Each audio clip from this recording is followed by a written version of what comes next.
Bismillahirrahmanirrahim.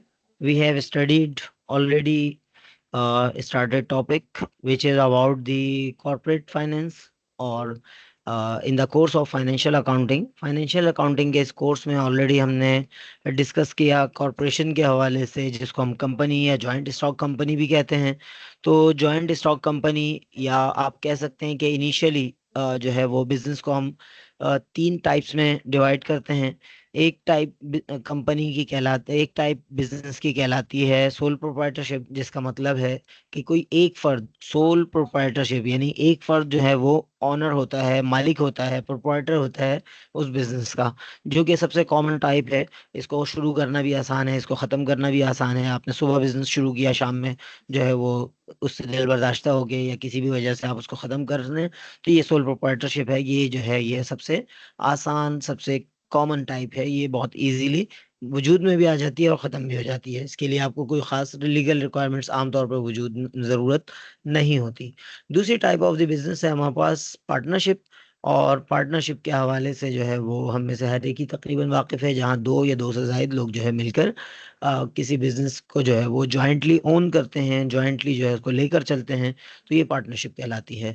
और इसमें normally जो है वो अनलिमिटेड लाइबिलिटी होती है सोल प्रोप्राइटरशिप की तरह। तो ये जो है दूसरी टाइप ऑफ द बिजनेस है। Third type of the business जो कि हमारा इस सीरीज का एक बहुत इंपॉर्टेंट पार्ट है, वो है third type of the business, जिसको कॉरपोरेशन हम कहते हैं, और इसी को जॉइंट स्टॉक कंपनी भी कहा जाता है। फिर हमने फर्दर पढ़ा कि जॉइंट स्टॉक कंपनी या कॉरपोरेशन की हमारे पास दो डिफरेंट टाइप्स हैं। और इन टाइप्स में जो है वो पहली जो है वो हम इसको कहते हैं प्राइवेट लिमिटेड कंपनी, या पब्लिक प्राइवेट लिमिटेड कंपनी, या क्लोजली हेल्ड कंपनी। तो ये वो कंपनीज हैं जो चंद लोग आपस में एक दूसरे से पहले से मुंसलिक लोग मिलके बनाते हैं, और पब्लिकली ये ओपन नहीं करते, इसमें ओनरशिप ट्रांसफर करना ओपन नहीं करते। मिसाल के तौर पर चंद फैमिली मेंबर्स ने मिलकर एक कंपनी बनाई, या चंद दोस्तों ने मिलकर एक कंपनी बनाई, और इस बात को उसके उसूल और ज़ाब्तों में शामिल रख लिया कि कोई भी फर्द आउट ऑफ दिस सर्कल अगर अपना शेयर बेचेगा तो उसको परमिशन लेनी पड़ेगी। तो ये जो है क्लोजली हेल्ड कंपनी या प्राइवेट कंपनी आप इसको कह सकते हैं। प्रैक्टिकल लाइफ में अगर हम इसकी एग्जांपल देखें, तो बहुत सी कंपनीज के साथ आपने पीवीटी ब्रैकेट में देखा होगा, लिमिटेड कंपनी से पहले। तो ये जो है प्राइवेट लिमिटेड कंपनी कहलाती है। अच्छा जी, उसके बाद जब हम आगे मूव करते हैं, तो प्राइवेट लिमिटेड कंपनी के साथ साथ दूसरी टाइप की कंपनी जो कि हमारे इस चैप्टर का और आने वाले चैप्टर का मेन पार्ट है, वो कहलाती है पब्लिक लिस्टेड कंपनी। सही है, पब्लिक लिस्टेड कंपनी। इसका नाम से ही जाहिर है कि ये किसी न किसी स्टॉक एक्सचेंज में लिस्टेड होगी। जैसे मिसाल के तौर पर हमारी जो पाकिस्तान स्टॉक एक्सचेंज, जो पहले के कराची स्टॉक एक्सचेंज कहलाती थी, उसमें तकरीबन 500 से 600 कंपनीज जो है वो लिस्टेड कंपनीज हैं। और पिछले जो हमारी रिकॉर्डिंग्स हैं, जिनका लिंक्स हो सकता है आपको इसकी डिस्क्रिप्शन में मिल जाए, जो बाद में रिकॉर्डिंग देख रहे होंगे, और जो लाइव क्लास ले रहे हैं, जो लाइव इस बात को सुन रहे हैं, उनको पता है कि यूट्यूब चैनल पे जो है इसकी रिकॉर्डिंग्स मौजूद हैं। तो वहां पर हमने ये बात तफसील से बात की थी कि पाकिस्तान की आबादी के लिहाज से ये 600 की तादाद बहुत कम है। 24 करोड़ की अगर हम आबादी अज्यूम करें और उस पर सिर्फ 500 600 कंपनीज हों, तो ये इसका मतलब ये है कि 4 लाख बंदों के लिए एक कंपनी। और इसका मतलब ये है कि प्रॉपरली इन्वेस्टमेंट अपॉर्चुनिटीज़ की कमी है और बहुत सारी चीज़ों की कमी है। इस्लामिक फाइनेंस में जो लोग बैंकों से जो है वो मुजारबा और मुशारका और पार्टिसिपेटरी मोड ऑफ फाइनेंस की तवक्को रखते हैं, उनको जो है अगर पता चले कि उससे ज़्यादा आसान, क्योंकि banking sector highly regulated sector होता है, वो बहुत ज़्यादा रिस्क एक्सपोजर नहीं ले सकता एज पर रेगुलेशंस, और वो जो है थोड़ा सा सेफ साइड खेलना का आदी होता है, और उसको ज़रूरत भी एज पर रेगुलेटर यही होती है। तो वो लोग जो participatory mode of finance Islamic banking में शामिल करना चाह रहे हैं, वो जो है वो अगर स्टॉक एक्सचेंज की तरफ नजर करम करें, और कंपनीज को जो है वो इस बात पे आमादा करें कि ये तकरीबन 80% 90% तो सही काम कर रही हैं, बस 5-10% थोड़ा सा सीख के, थोड़ा सा ट्रेनिंग लेके, थोड़ा सा कंसल्टेंसी लेके, रिसर्चर से रिसर्च कर प्रोजेक्ट पे ज्वाइंट वर्क करके ये अपने बिजनेसेस को जो आला तरीन मोड ऑफ फाइनेंस है इस्लामिक फाइनेंस के, मुजारबा और मुशारका, उस पे जो है बहुत इजीली बहुत आसानी से और बहुत इफेक्टिवली एफिशिएंटली जो है वो अपने बिजनेसेस को आइडियल मोड ऑफ फाइनेंस पे यानी मुजारबा मुशारका पे ले जा सकते हैं, जो कि ऑलरेडी शिरकतुल इनान यानी शिरकतुल इनान की बेस पर है, यानी अनइक्विवेलेंट पार्टनरशिप, जिसमें किसी पार्टनर का जो है वो शेयर ज्यादा होता है, दूसरे पार्टनर का शेयर कम होता है। तो ये शिरकतुल इनान कहलाता है। और ऑलरेडी कंपनीज जो है वो चूंकि मुख्तलिफ लोगों के शेयर्स कमी बेशी के साथ जो है वो मार्केट में वजूद रखती हैं, तो पब्लिक लिस्टेड कंपनीज जो है वो पाकिस्तान के सिनेरियो में और इस तरह की कंट्रीज के सिनेरियो में एक बहुत बड़ा और बहुत अहम रोल अदा कर सकती हैं। बहुत सारे बिजनेसेस जो कोई शख्स वाहिद फर्द वाहिद जो है वो नहीं शुरू कर सकता मुख्तलिफ वजूहात की बिना पर, वो, और इसी तरह पार्टनरशिप्स, तो वो अनलिमिटेड लाइबिलिटी की वजह से वहां पर मुश्किल है। तो यहाँ पर लिमिटेड लाइबिलिटी के कॉन्सेप्ट को, जिसको मुफ्ती तकी उस्मानी साहब अपनी किताब अपने बुक्स में जदीद इस्लाम और जदीद मईशत तिजारत, और इसी तरह जो है वो इस्लामी बैंकारी की बुनियादें और इस तरह की बुक्स के अंदर उसको बहुत वाज़ेह तौर पर इस्लामिक पॉइंट ऑफ व्यू से जवाज़ की तरफ लेकर आ चुके हैं। और उसमें खुद बैतुल माल की मुख्तलिफ मदाद और दूसरी चीज़ों को जो है बेस बनाया है। तो उस महदूद जिम्मेदारी के कॉन्सेप्ट को सामने रखते हुए जॉइंट स्टॉक कंपनीज, खासतौर पर पब्लिक लिस्टेड कंपनीज के बारे में अगर लोगों को अवेयरनेस हो, खुद जो है कंपनीज को जो है अवेयरनेस हो, तो वो शरिया कंप्लाइंट हो। जैसा कि अभी इस वक्त जो इत्तलात हैं उसके मुताबिक 500-600 जो कंपनीज हैं स्टॉक एक्सचेंज में, पाकिस्तान स्टॉक एक्सचेंज जो कि कराची स्टॉक एक्सचेंज था, उस 500-600 में से जो है वो 250-300 ऑलरेडी शरिया कंप्लाइंट हो चुकी। जिसको देखने का बहुत आसान तरीका है, जस्ट आप गूगल पे लिखें all all Islamic index of Pakistan stock exchange, इससे हमें मिल जाएगा। इसी तरह उसमें अगर हम टॉप रेटेड 30 कंपनीज को जानना चाहें, तो KMI 30 जो है वो शरिया कंप्लाइंट या इस्लामिक पॉइंट ऑफ व्यू से जायज कंपनीज की टॉप 30 कंपनीज की जो लिस्ट है। तो ये चीज़ें आज के दौर में, टेक्नोलॉजी के दौर में बहुत आसान हैं, बहुत इजी हैं। अगर कोई समझना चाहे, कोई सुनना चाहे, कोई इस पे अमल करना चाहे, तो अल्लामा इकबाल के अपने अल्फाज में कि हम तो माइल बकरम हैं, कोई साइल ही नहीं, राह दिखलाएं किसे राह रुए मंजिल ही नहीं। तो इस पॉइंट ऑफ व्यू से जो है ये एक बहुत ज़बरदस्त अपॉर्चुनिटी है। और पिछली जो हमारी बातें थी उसको हमने खुलासा कर लिया। डिटेल्स के लिए जो है लिंक्स हो सकते हैं आपको इसके डिस्क्रिप्शन में मिल जाए। अब हम आगे मूव करेंगे। और पिछली क्लास में हमने जो है वो स्टॉक के हवाले से पब्लिक लिस्टेड कंपनी तक हम आ चुके हैं। पब्लिक लिस्टेड कंपनी में किस तरह जो है वो स्टॉक को हमें वर्किंग करनी है, ये हमने डिस्कस किया था। अब जो हमारा लर्निंग ऑब्जेक्टिव है, जिससे हम बात शुरू करेंगे, to contrast the features of common stock with those of preferred stock. इसका मतलब ये है कि दो तरह के स्टॉक होते हैं। स्टॉक यानी शेयर्स, आसान अल्फाज में शेयर्स, या उसको हम उर्दू में हिस्सस कहते हैं।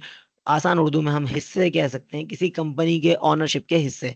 अब ये शेयर्स या ऑनरशिप के हिस्से जो आसान अल्फाज में हम समझे जा सकते हैं इस बुक के पॉइंट ऑफ व्यू से। अब यहाँ पर मैं अभी इसकी इस्लामिक गाइडलाइंस नहीं बता रहा, पहले मरहले में पहले हम इसको समझेंगे। उसके बाद मुख्तसरन हम कोशिश करेंगे कि इस पे शरिया पॉइंट ऑफ व्यू से या Islamic ruling point of view से हल्की सी बात करके और बात आगे बढ़ जाए। और जब रेलिवेंट कोर्स होंगे इस्लामिक फाइनेंस वगैरह के, तो वहां पर हम इन डिटेल जो है वो इसके चीज़ों को या दीगर शरिया एक्सपर्ट्स की मदद से जो है इन चीज़ों को डिस्कस कर सकेंगे। तो फिलहाल जो है हमें यहाँ इस लर्निंग ऑब्जेक्टिव से पता चला कि यहाँ पर दो मुमकिन जो है वो स्टॉक होंगे या शेयर्स होंगे। One is called common stock. पहली टाइप जो है वो कॉमन स्टॉक या कॉमन शेयर कहलाएगी, और दूसरी जो है प्रेफर्ड शेयर कहलाएगी। अच्छा, नॉलेज जो है बहुत इजी है आज के दौर में। खास तौर पे एक तो हमारे पास गूगल अवेलेबल है और चीज़ें हैं, लेकिन वहां पर हमें सही और गलत की तमीज़ करना थोड़ा सा ये मुश्किल हो सकता है। तो इसलिए जाए उस्ताद खाली अस्त वाला मामला तो है, हमें किसी ना किसी से समझना है, सोचना है। लेकिन फिर भी बहरहाल, पहले ज़माने में जब आपके पास सिर्फ एक ही सोर्स ऑफ, बल्कि दो ही सोर्स ऑफ नॉलेज होते थे, या तो उस्ताद या फिर किताब। और किताब भी बहरहाल हर एक के लिए इतना आसान नहीं होती, तो कि उस्ताद की जो है वो जगह पहले भी होती थी, अभी भी होती है। अब लेकिन ये हमारे पास जदीद ज़राए जो है वो गूगल या इस तरह की चीज़ें हैं वो आ चुकी हैं, तो उनसे जो है वो हम इंफॉर्मेशन ले सकते हैं। लेकिन सही और गलत की तमीज़ जो है बहरहाल, उसके लिए आपको जो है वो बेहतर अंदाज में जो है वो इसको समझने की जरूरत होगी। अच्छा, कॉमन स्टॉक और प्रिफर्ड स्टॉक के हवाले से सबसे पहले बात जो है, कॉमन स्टॉक जो अब तक हम पढ़ते हुए आ रहे हैं या जिसको हम अब तक शेयर समझते हैं, वो कहलाते हैं कॉमन स्टॉक। यानी नाम से जाहिर है, कॉमन स्टॉक यानी ऐसे स्टॉक, ऐसे शेयर्स जो जिसमें कोई खास बात नहीं है, नॉर्मल बात, जिसको ऑर्डिनरी शेयर्स भी हम कहते हैं बास जगहों पे। ऑर्डिनरी शेयर्स या कॉमन स्टॉक जो है तकरीबन सिमिलर चीज हैं, इसमें कोई खास फर्क नहीं है। अब दूसरी तरफ अगर हम आए, तो अब जो प्रिफर्ड स्टॉक है, नाम से जैसा जाहिर है प्रेफरेंस इनको मिल रही है। लेकिन किस चीज में प्रेफरेंस मिल रही है? तो प्रिफर्ड स्टॉक के हवाले से सेपरेट क्लास ऑफ स्टॉक, यानी शेयर्स की एक अलग टाइप है, अलग वो है, क्लास है। Typically having priority over common shares, यानी इनको हम प्रेफरेंस दे रहे हैं, इनको हम प्रायोरिटी दे रहे हैं, इनको तरजीह दे रहे हैं, उर्दू में हम कहें तो। वो किस किस चीज में? नंबर वन, दो चीजें हैं जिनमें जो है वो तरजीह दी जा रही होगी। पहली चीज, डिविडेंड डिस्ट्रीब्यूशन। सही है? इनको हम तरजीह दे रहे होंगे कि जब भी डिविडेंड का यानी इनकम डिस्ट्रीब्यूशन का टाइम आएगा, कंपनी के डायरेक्टर्स डिविडेंड का ऐलान करेंगे कि भाई इस साल हम इतना इतना डिविडेंड जो है वो दे रहे हैं, तो उस सूरत में इनको प्रेफरेंस दी जाएगी। सही। ये शेयर्स जो है या ये स्टॉक प्रिफर्ड स्टॉक हैं, तो इनको पहली तरजीह दी जाएगी। कॉमन स्टॉक वालों को बिल्कुल आखिरी तरजीह होगी, यानी कॉमन स्टॉक जो है वो रेजिडुअल वैल्यू का मालिक होता है, जो बची कुची अगर बच गई तो इसी तरह डिस्ट्रीब्यूशन, डिविडेंड डिस्ट्रीब्यूशन के अंदर भी अगर डिविडेंड का ऐलान किया जाएगा तो प्रिफर्ड स्टॉक वालों को पहली तरजीह दी जाएगी। दूसरी जो है बात है यहाँ पर distribution of asset in case of liquidation. अच्छा, इसमें जो दूसरा पॉइंट इन्होंने कहा है डिविडेंड डिस्ट्रीब्यूशन के अंदर, इन्होंने कहा है ब्रैकेट के अंदर, रेट इज यूजुअली स्टेटेड, यानी आम तौर पर रेट जो है वो यहाँ पर मेंशन होता है प्रिफर्ड स्टॉक। अच्छा, प्रेफर्ड स्टॉक के हवाले से जो है वो हम कह सकते हैं कि कुछ मामलात के अंदर हम प्रेफर्ड स्टॉक को जो है वो शरिया वाइज अलाउ किया जा सकता है। जैसे आज के दौर में इसकी बिल्कुल कॉमन सी मिसाल है कि इस्लामिक पॉइंट ऑफ व्यू से जो बैंकिंग बैलेंस शीट है, सही है, इस्लामिक बैंक की बैलेंस शीट है, उसमें दो तरह के, बल्कि तीन तरह के फंड्स होते हैं। एक जो है जो स्टॉक होल्डर से आते हैं, उसको हम इक्विटी कहते हैं। दूसरे फंड्स जो मुजारबा डिपॉजिट से आते हैं, तो शरिया पॉइंट ऑफ व्यू से वो भी सम टाइम सब सम somehow part of the equity है। किस बेस पे? कि मुजारबा जो है वो एक ऐसी पार्टनरशिप है जिसमें एक पार्टनर इन्वेस्ट करता है और दूसरा पार्टनर काम करता है। तो मुजारबा जब इस्लामिक बैंक डिपॉजिट साइड पे यूज करता है, तो बैंक जो है वो इन्वेस्टर से यानी डिपॉजिटर से पैसे वसूल करता है एज अ रब्बुल माल, और फिर आगे जो है इन्वेस्ट करता है एज अ मुजारिब। तो ये जो इसकी, और फिर जब नफा होता है तो दोनों अपने अपने हिसाब से डिस्ट्रीब्यूट करते हैं। खुदा ना खास्ता लॉस हो जाए तो फाइनेंशियल लॉस जो है वो रब्बुल माल यानी डिपॉजिटर्स को बेयर करना लाजिम है, और जो मुजारिब है उसको एफर्ट्स लॉस होगा, यानी उसको कोई तनख्वाह भी नहीं मिलेगी, उसको कोई जो है रेम्युनरेशन नहीं मिलेगी, उसकी मेहनत ज़ाया जाएगी। बल्कि बाज़ औक़ात जब बैंक एज अ मुजारिब काम कर रहा होता है तो उसने मुलाजमीन, अपने मुलाजमीन की जो सैलरीज देनी होती हैं, अपने जो ब्रांचेस के किराए देने होते हैं, वो सब उसका जो है वो एक लाख से फाइनेंशियल लॉस भी किसी ना किसी हद तक आ रहा होता है। तो ये चीज़ जो है वो इसको हम कह सकते हैं कि प्रिफर्ड स्टॉक की एक टाइप जो है, मुजारबा बेस्ड जो अकाउंट्स हैं हमारे, डिपॉजिट अकाउंट्स, वो जो है वो एक लिहाज से प्रिफर्ड स्टॉक की टाइप है। लेकिन इसमें जो यहाँ पर मेंशन है डिविडेंड डिस्ट्रीब्यूशन के अंदर, रेट इज यूजुअली स्टेटेड। ये पॉइंट जो है ना, ये डिफरेंशिएट करता है कि रेट जो है वो कमिटमेंट के साथ जो है वो इस्लामिक बैंक नहीं दे सकता कि ये जो है, ये आपको मिसाल के तौर पर आपकी जो इन्वेस्टमेंट है उसका लाजमन 90% मिलेगा ही मिलेगा, 19% या 20% या 21% या आज 15%, इसको कमिट नहीं कर सकता। तो वो जो रेट जो है वो मुजारबा बेस्ड अकाउंट में नहीं दे सकता। तो यहाँ पर जो प्रिफर्ड स्टॉक कन्वेंशनल अकाउंट्स में या सूदी बैंकों में या सूदी फाइनेंशियल सिस्टम के अंदर जो प्रिफर्ड स्टॉक है, वहां पर चूंकि नॉर्मली, जैसा कि अभी आप प्रैक्टिसेस में भी देखेंगे कि चूंकि ये अमेरिकन स्टाइल की बुक है, अमेरिकन बुक है, तो वो उन्होंने अपने सूदी निज़ाम को ही हाईलाइट किया हुआ है। हम मजबूर हैं उसको फिलहाल पढ़ाने के लिए, क्योंकि ऑल्टरनेट हम आपको बहुत अच्छे सिस्टम नहीं है। लेकिन बहरहाल हमें सही और गलत की तमीज होनी चाहिए, पता होना चाहिए क्या सही है क्या गलत है। तो अब इसमें रेट जो है वो यूजुअली इसमें बताया जाता है जैसे 99%, 10% जो भी है। तो ये चीज जो है वो इसको डिफरेंशिएट करती है। हाँ, अलबत्ता मुजारबा बेस्ड अकाउंट्स में भी आपको ये बताया जा सकता है, मिसाल के तौर पर इस अकाउंट पर पिछले 6 महीने में हमने इतने परसेंट के हिसाब से ऑन एवरेज प्रॉफिट दिया। तो वो जरूरी नहीं है कि माजी जो है वो मुस्तकबिल भी हो, अगरचे चांस यही है कि माजी के हिसाब से ही मुस्तकबिल चल रहा होगा, लेकिन हो सकता है खुदा ना खास्ता अगले महीने में जब आपने इन्वेस्ट किया उस वक्त जिलजिला आ जाए, खुदा ना खास्ता कोई बड़ा लॉस हो जाए, जिसके नतीजे में जो है वो आपको वो रिटर्न ना मिले, तो आप क्लेम नहीं कर सकते बैंक को कि आपने बताया था। तो हाँ, बैंक ये कर सकते हैं, एक्सपेक्टेड ये है।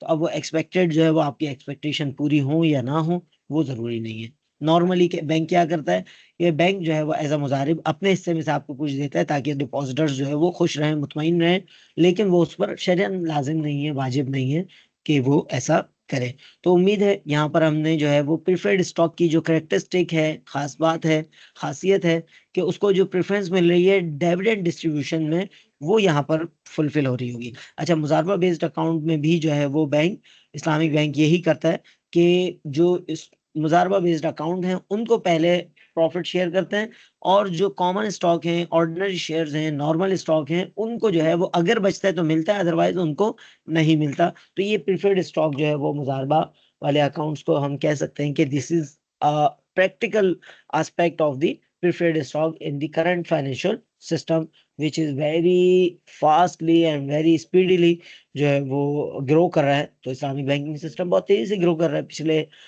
20-22 साल में, जो है दुनिया भर में, वर्ल्ड वाइड, सिर्फ पाकिस्तान नहीं, वर्ल्ड वाइड जो है वो बहुत तेजी से ग्रो कर रहा है। तो उसमें जो है ये प्रेफर्ड स्टॉक की जो है वो हम एग्जांपल ले सकते हैं। समहाउ इसके अंदर कुछ चीजें प्रेफर्ड स्टॉक वाली हैं और कुछ वाली कुछ नहीं है। अच्छा जी, फिर इसी तरह distribution of assets in case of liquidation, दूसरी प्रेफरेंस इनको प्रेफर्ड स्टॉक वालों को क्या होती है कि खुदा ना खास्ता कंपनी की लिक्विडेशन का टाइम आ जाता है। लिक्विडेशन का मतलब ये है कि कंपनी जो है वो अपने बिजनेस को जारी ना रख सके, इसको लिक्विडेट यानी खत्म करने की जरूरत पेश आ जाए, इसको जो है वो इसके इसके असासे, इसके एसेट्स सेल आउट करके उनकी जो अमाउंट है वो लोगों में डिस्ट्रीब्यूट करने की जरूरत पेश आ जाए। तो इस सूरत में भी प्रिफर्ड स्टॉक वालों को पहले उनकी अमाउंट वापस की जाएगी, उसके बाद अगर कुछ बचेगा तो फिर वो कॉमन स्टॉक वालों को रिटर्न किया जाएगा। तो these are two different things which can be differentiate from the preferred stock from the common stock और ऑर्डिनरी स्टॉक। अच्छा जी, अब इसके फर्दर जो फीचर्स हैं, यानी ये ऊपर वाले दो फीचर तो मेन फीचर हैं जो कि प्रिफर्ड स्टॉक के प्रिफर्ड कहने की वजह है, यानी किन बातों में हम इसको प्रेफरेंस दे रहे हैं, तो वो ये दो प्रेफरेंस है। अब ये अदर फीचर में जो है ना, ये यूं समझ लें कि कॉस्ट एंड बेनिफिट एनालिसिस होता है ना किसी भी मामले के अंदर। जब हम किसी चीज की अच्छी अच्छी बातें करते हैं तो उसमें कुछ ना कुछ खामियां भी होती हैं इन्वेस्टर पॉइंट ऑफ व्यू से। तो अभी तक जो दूसरी ऊपर वाली बात थी, वो इन लोगों को हम प्रेफरेंस दे रहे थे, इनको कुछ फायदा हासिल हो रहा था, इनको कुछ बेनिफिट मिल रहा था। तो अब अगले मरहले में आए तो इनकी कुछ ना कुछ जो है वो लेस शाइनिंग पॉइंट भी हैं, या ये वो पॉइंट्स हैं जो इनको ऑर्डिनरी स्टॉक के मुकाबले में कमतर करते हैं। वो क्या हैं, अदर फीचर्स क्या है, usually callable by the company, ये कॉलेबल होते हैं। कंपनी जो है वो चाहे तो प्रीफर्ड स्टॉक वालों को बोले भाई वापस ले आओ हमारे प्रीफर्ड स्टॉक, अपने पैसे वापस ले जाओ। यानी कॉमन स्टॉक को नॉर्मली कंपनी ऐसा नहीं करती या नहीं कर सकती, बाय लॉ भी हो सकता है ऐसे ही हो। तो लेकिन प्रिफर्ड स्टॉक को जो है, यूजुअली का वर्ड इन्होंने ऐसा यूज किया है कि हमेशा ऐसा नहीं होगा कि कॉलेबल हो, लेकिन यूजुअली आमतौर पर ये जो है कॉलेबल होते हैं, यानी कंपनी वापस मंगवा सकती है कि भाई ले आओ 6 महीने बाद अपने अपने प्रिफर्ड स्टॉक और ले जाओ अपने पैसे। तो अब इस पॉइंट ऑफ व्यू से हम इसको कह सकते हैं जो सुकूक या Islamic bond similar to the that वो, लेकिन वो बॉन्ड साइड बॉन्ड के ऑल्टरनेट ज्यादा है, लेकिन प्रिफर्ड स्टॉक के अंदर भी ये करेक्टरिस्टिक है। अच्छा जी, फिर इसी तरह normally has no voting rights. सही, प्रीफर्ड स्टॉक वालों को आमतौर पर वोटिंग राइट्स नहीं होता, कॉमन स्टॉक वालों को वोटिंग राइट होता है। हम प्रीवियसली वीडियोस के अंदर डिस्कस कर चुके हैं, डिटेल के लिए जो है लिंक मौजूद होगा डिस्क्रिप्शन के अंदर, कि नॉर्मली जो है वो कॉमन स्टॉक वालों को वोटिंग राइट होता है, उसके जरिए वो बोर्ड ऑफ डायरेक्टर का तकर्रुर करते हैं। बोर्ड ऑफ डायरेक्टर जो है वो बोर्ड ऑफ डायरेक्टर्स जो है वो फर्दर जो है वो इस पे वर्किंग कर रहे होते हैं। प्रेसिडेंट या सीईओ का तकर्रुर करते हैं और सीईओ अपनी टीम बना के उस बिजनेस को रन करता है, आगे लेकर चलने की कोशिश करता है, एफर्ट्स करता है। तो प्रिफर्ड स्टॉक में जो है वोटिंग राइट्स नॉर्मली नहीं होते। अब ये अगेन नॉर्मली का वर्ड हमें ये शो कर रहा है, ये बता रहे हैं कि हो सकता है किसी मरहले पे प्रिफर्ड स्टॉक वालों की बार्गेनिंग पावर इतनी स्ट्रांग हो कि वो बोले नहीं भाई, हम स्टॉक तो स्टॉक होता है ना, वो प्रिफर्ड हो या कॉमन हो, इसलिए वोटिंग राइट हमें भी चाहिए। तो ये नॉर्मली का मतलब ये है कि वोटिंग राइट नॉर्मली नहीं होते, लेकिन अगर प्रिफर्ड स्टॉक वालों की पावर है, वो बात मनवा सकते हैं, अपने हिसाब से इशू करवा सकते हैं। तो वो फिर जो है ऐसी भी कोई शर्त रख सकते हैं कि भाई वोटिंग राइट भी हमारा होगा। अब इसको अगेन हम ये मुजारबा बेस्ड डिपॉजिट पे लेकर जाएं, तो वो इक्विटी होने के बावजूद भी वहां पर उनको जो है वो बोर्ड ऑफ डायरेक्टर के तकर्रुर और इस तरह की कोई इख्तियारात नहीं होते।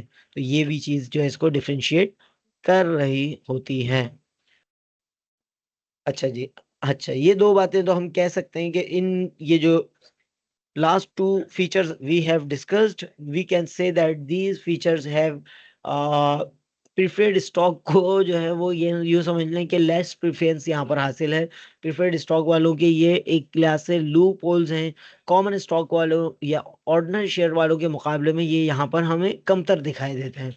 लेकिन लास्ट इसके बाद जो है कम्युलेटिव डिविडेंड राइट्स की जब हम बात करें, तो कम्युलेटिव डिविडेंड राइट्स के अंदर हमें पता चलता है कि ये चीज इनके लिए एक प्लस पॉइंट है। ये चीज जो है ये इनके लिए एक इम्पोर्टेंट एक वो है, जिसमें जो है ये शो कर सकते हैं कि प्रेफर्ड स्टॉक में जो है वो क्या मामलात हैं। अच्छा जी, जो लोग लेफ्ट राइट कर रहे हैं, यानी कोई आ रहा है कोई जा रहा है, तो ये कोशिश करें कि एक तो टाइम शीट मेंशन मेंटेन भी हो रही होती है, लेकिन अटेंडेंस जो है ना ऑफिशियली जो है वो किसी भी टाइम आपकी हो सकती है, और 3 घंटे की एक साथ ही हो सकती है, ये चीज़ ध्यान में रखिएगा। तो तमाम लोगों ने मुकम्मल ज्वाइन रखना है और बखूबी ज्वाइन रखना है। खाली यानी बाज लोग ये भी करते हैं कि ज्वाइन करके सो जाते हैं, तो वो सोए हुए होंगे तो कोई बात नहीं, अटेंडेंस के टाइम पे ही सोते रहेंगे, तो 3 घंटे की पूरी जो है उनकी अटेंडेंस मिस हो सकती है। तो इस चीज को फिर ये ना कहिएगा कि ये मिस हो गई तो फिर सर इसको एडजस्ट करने, तो ऐसा पॉसिबल होना मुश्किल हो जाएगा। अच्छा जी, लास्ट इसका जो फीचर है वो है कम्युलेटिव डिविडेंड राइट्स। तो ये प्लस पॉइंट है प्रीफर्ड स्टॉक का, कि प्रीफर्ड स्टॉक अगेन दो तरह के होते हैं, एक कम्युलेटिव होते हैं और दूसरे नॉन कम्युलेटिव होते हैं। तो अभी हम दोनों को डिस्कस करेंगे, लेकिन कम्युलेटिव डिविडेंड राइट्स क्योंकि यहाँ वर्ड आया है, तो उसको डिस्कस करना जो है वो एक जरूरी बात है। कम्युलेटिव का मतलब क्या होता है? Anyone can inform what is cumulative, meaning of cumulative क्या मतलब है? कोई बता सकेगा? वॉइस भी आप ओपन कर सकते हैं, चैट में लिखना चाहें वो भी मेरे सामने ओपन है। तो कौन बताएगा, या मैं बोलूँ, कौन बताए? जी हमजा इकराम, आप बताएंगे what is meaning of the cumulative word?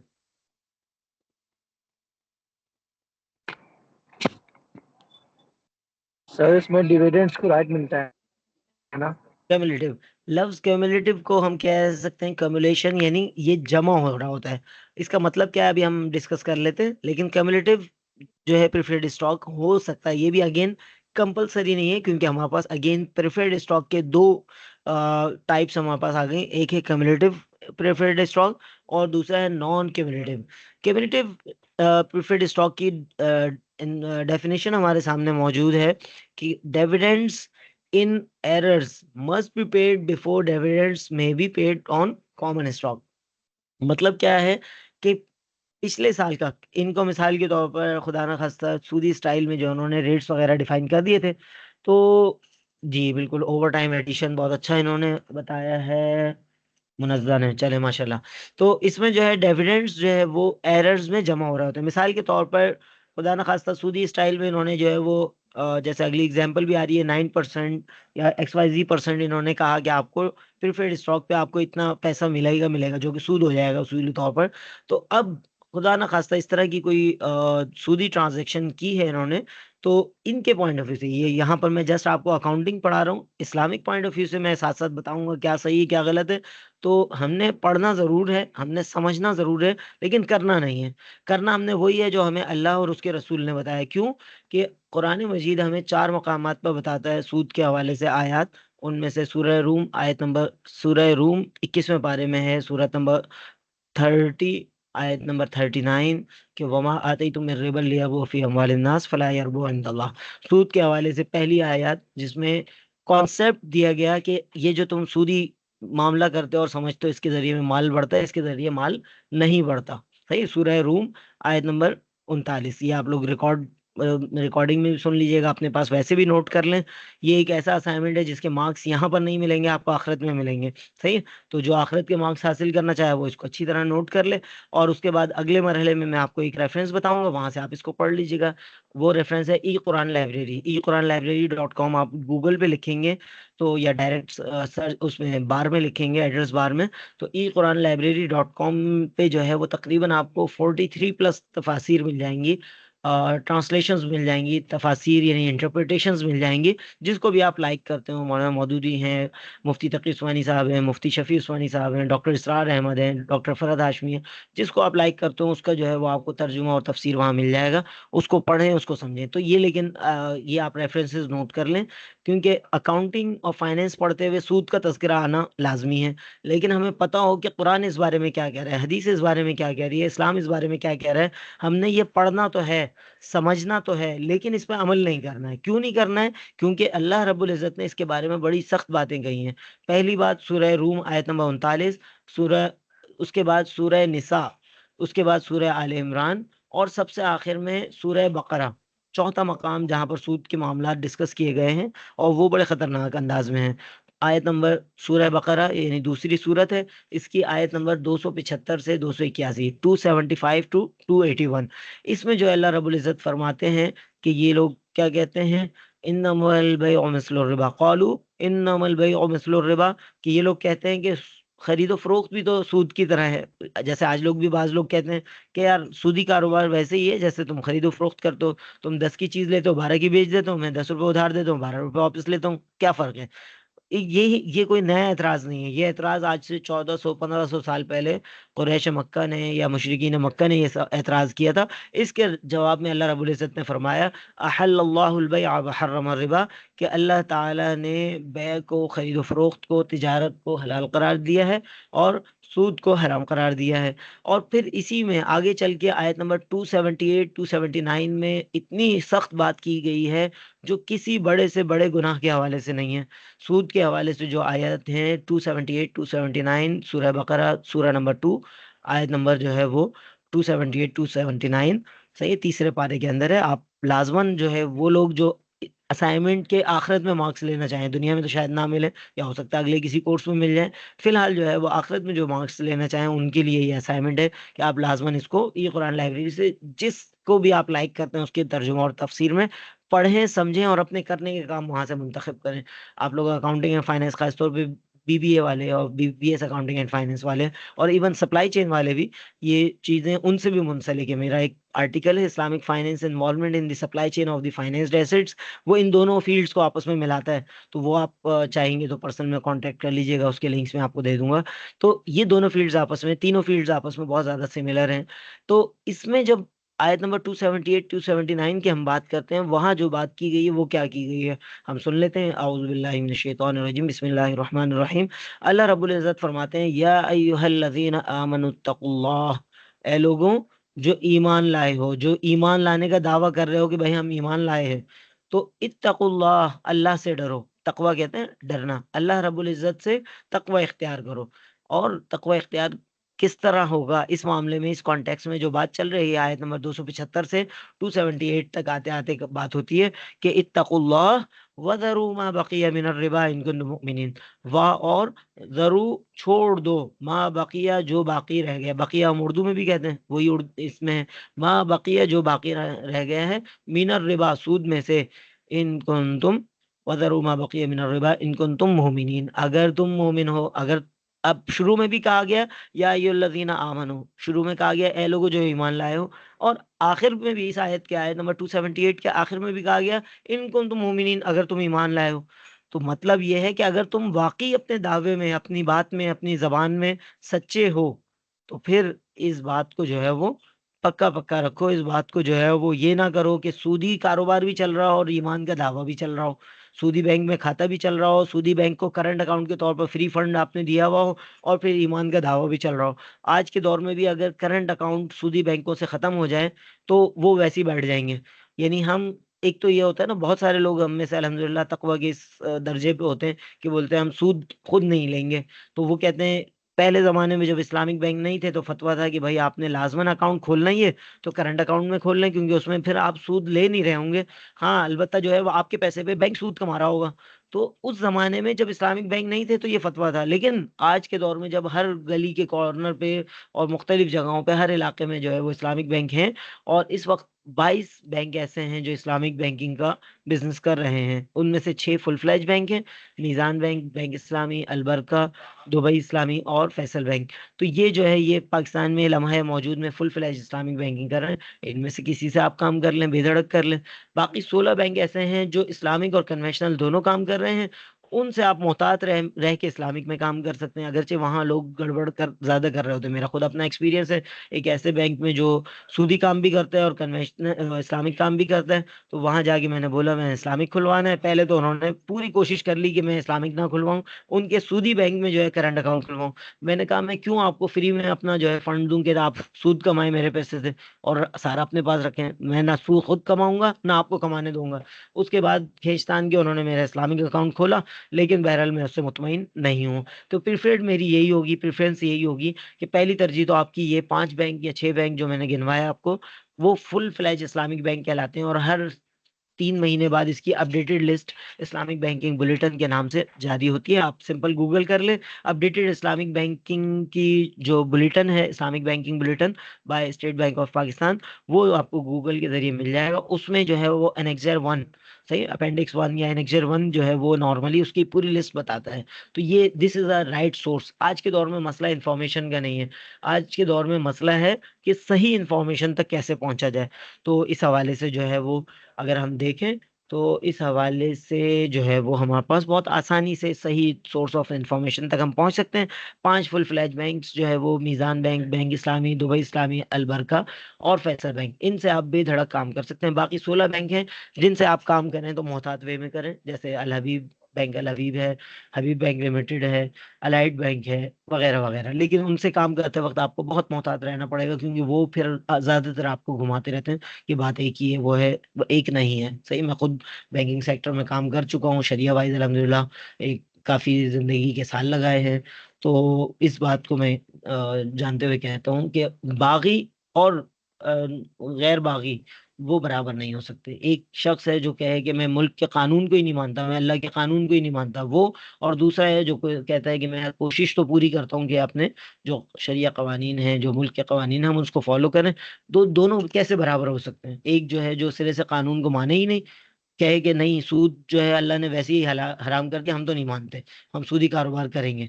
तो वो कैसे बराबर हो सकता है कि जो दूसरे जो है जो सूद को हराम भी मानते हैं, उससे बचने की पूरी कोशिश भी करते हैं, उसके बावजूद भी अगर खुदा न खास्ता कोई अगर ट्रांजैक्शन गलत हो जाए तो उनका शरिया बोर्ड उसको चैरिटी करता है। और इसका पूरा मैकेनिज्म है, जब आप इसको समझना चाहेंगे तो इसका पूरा मैकेनिज्म आपको पता चल जाएगा। इसके लिए जो है शरिया गवर्नेंस फ्रेमवर्क आप पढ़ सकते हैं, ये भी सिंपल गूगल से जो है आज के दौर में बहुत काम की चीजें मिल सकती हैं। लेकिन आपको पता होगी सर्च क्या करना है और कैसे करना है। तो जो लोग जानना चाहें कि इस्लामिक बैंक कैसे इस्लामी है, वो सिंपल गूगल बाबा से पूछें व्हाट शरिया कंप्लायंस फ्रेमवर्क।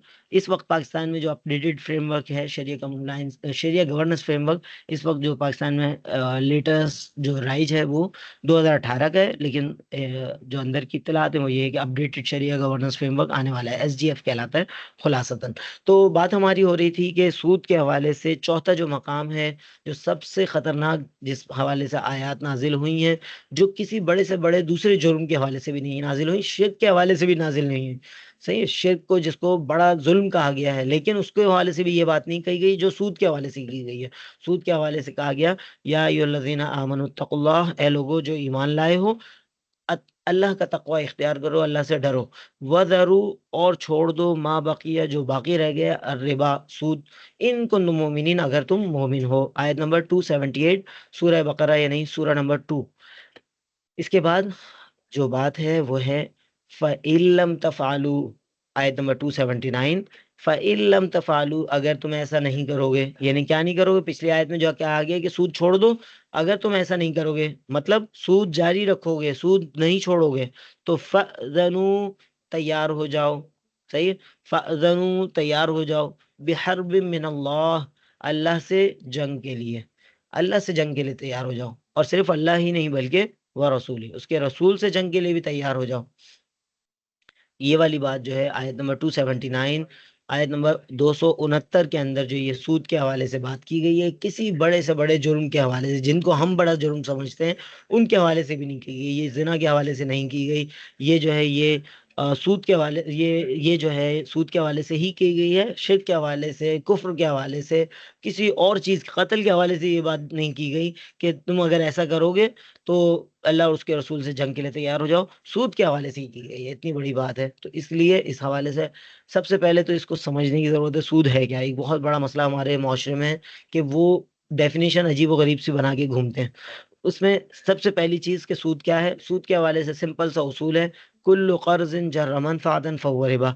हर कर्ज जो अपने साथ मनफात खींच के लाए वो रिबा है, वो सूद है। इसको इंग्लिश में आप कह सकते हैं कि लोन ट्रांजैक्शन पर, यानी कर्ज की ट्रांजैक्शन, लोन की ट्रांजैक्शन पर कोई एक्स्ट्रा बेनिफिट प्री डिटरमाइंड हो तो वो जो है वो सूद होगा, या नॉर्म हो तब भी वो सूद होगा।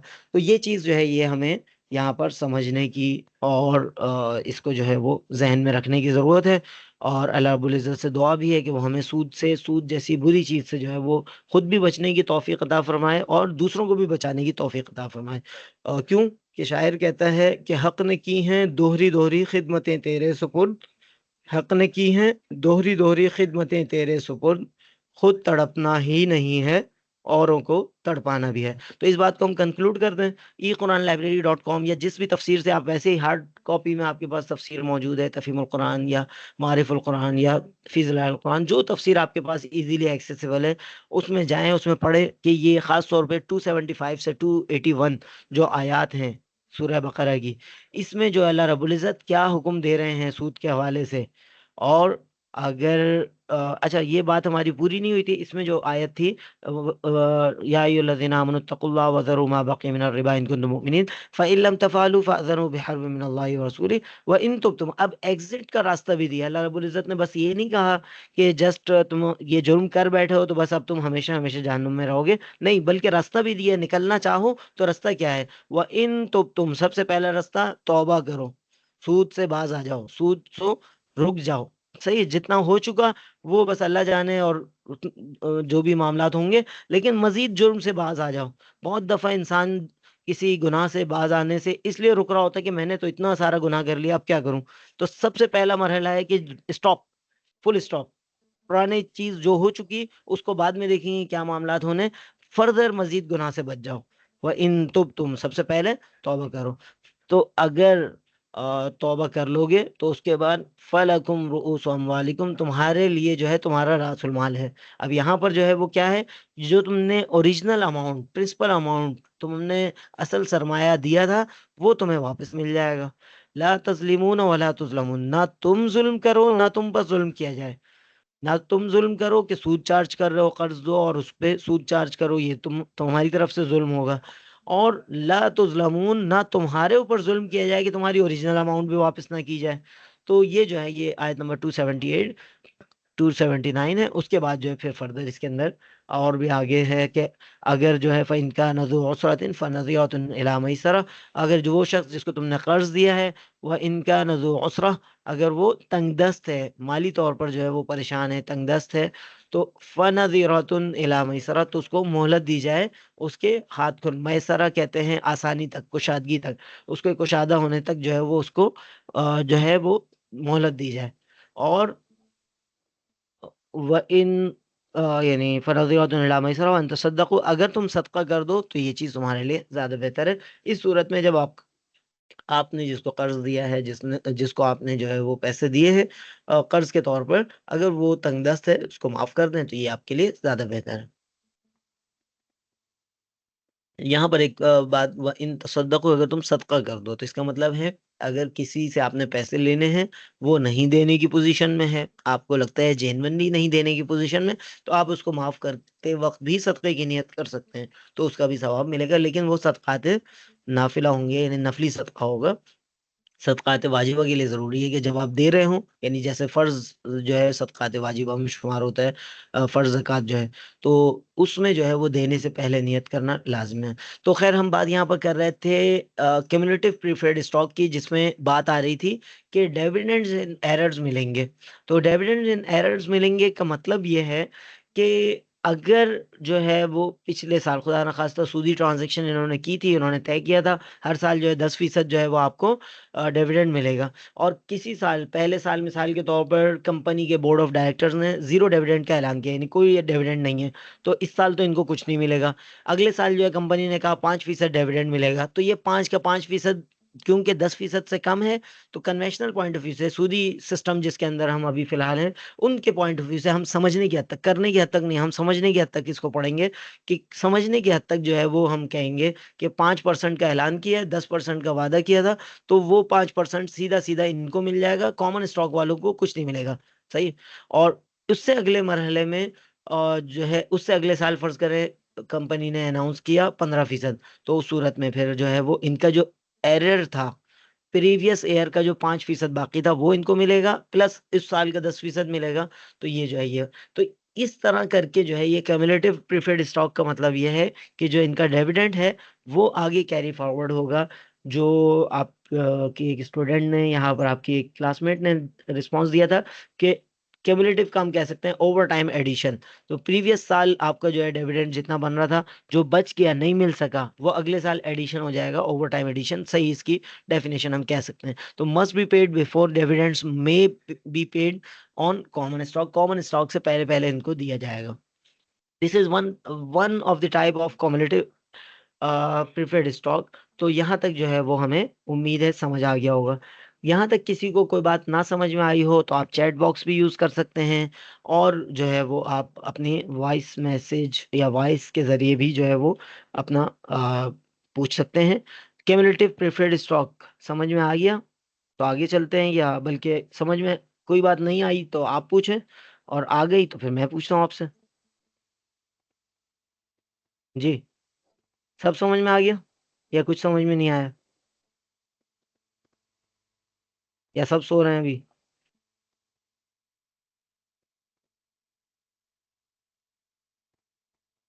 29 पार्टिसिपेंट्स तो मौजूद हैं, लेकिन 29 लोगों में से सबको सब कुछ समझ में आ गया लगता है ना, तो फिर मैं पूछता हूँ सैयद अरीब अली शाह, क्या समझ में आया?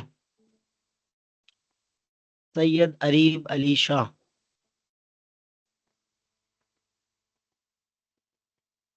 अच्छा जी।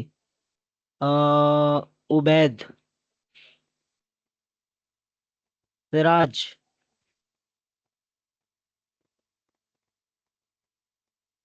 इसका मतलब है लगा के सोए में, ओके।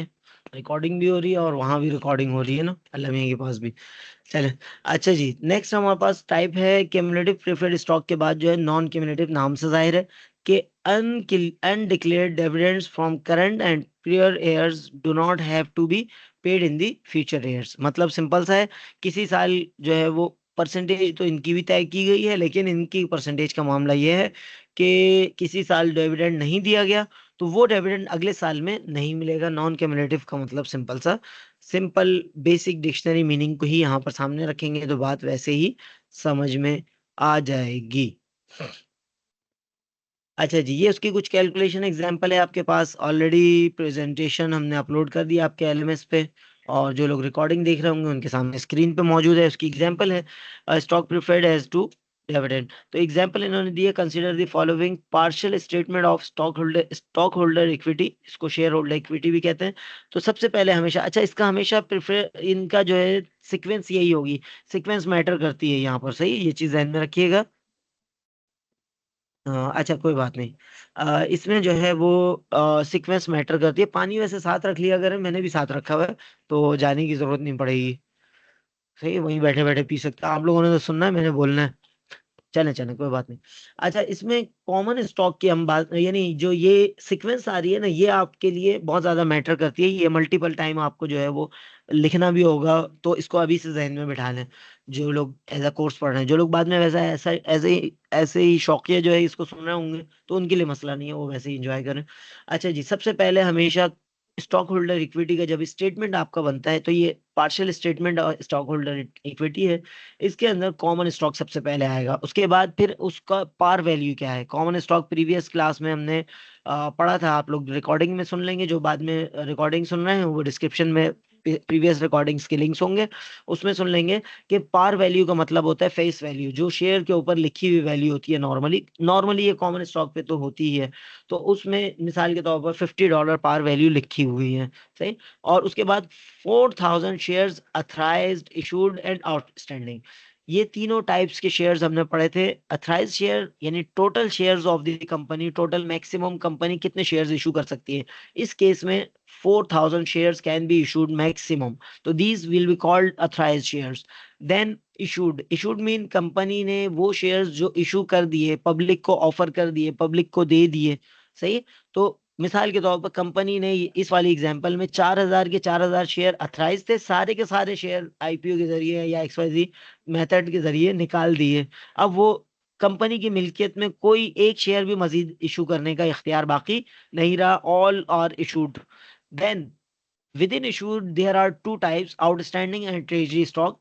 तो आउटस्टैंडिंग का मतलब यह है कि वो सारे के सारे इशू तो किए थे, लेकिन वो सारे के सारे इशू होने के बाद भी अभी कंपनी से बाहर लोगों के पास है। यानी कंपनी ने अपने स्टॉक खुद स्टॉक मार्केट से परचेज नहीं किए, जो कि ट्रेजरी स्टॉक कहलाते हैं इस बुक के मुताबिक। लेकिन पाकिस्तान में, जैसा कि मैंने पिछली क्लास में भी बात की थी, चंद एक्सपर्ट से जो बात हुई, उसमें ट्रेजरी स्टॉक जो है पाकिस्तान में लीगली अलाउ नहीं है। कंपनी अगर अपने शेयर्स इशू करेगी तो उसको ट्रेजरी स्टॉक में नहीं रखेगी, बल्कि उसको डायरेक्ट डायरेक्ट कैंसिल करेगी। तो वो ऑटोमेटिक जो है आउटस्टैंडिंग और इशूड जो है वो बराबर होते जाएंगे।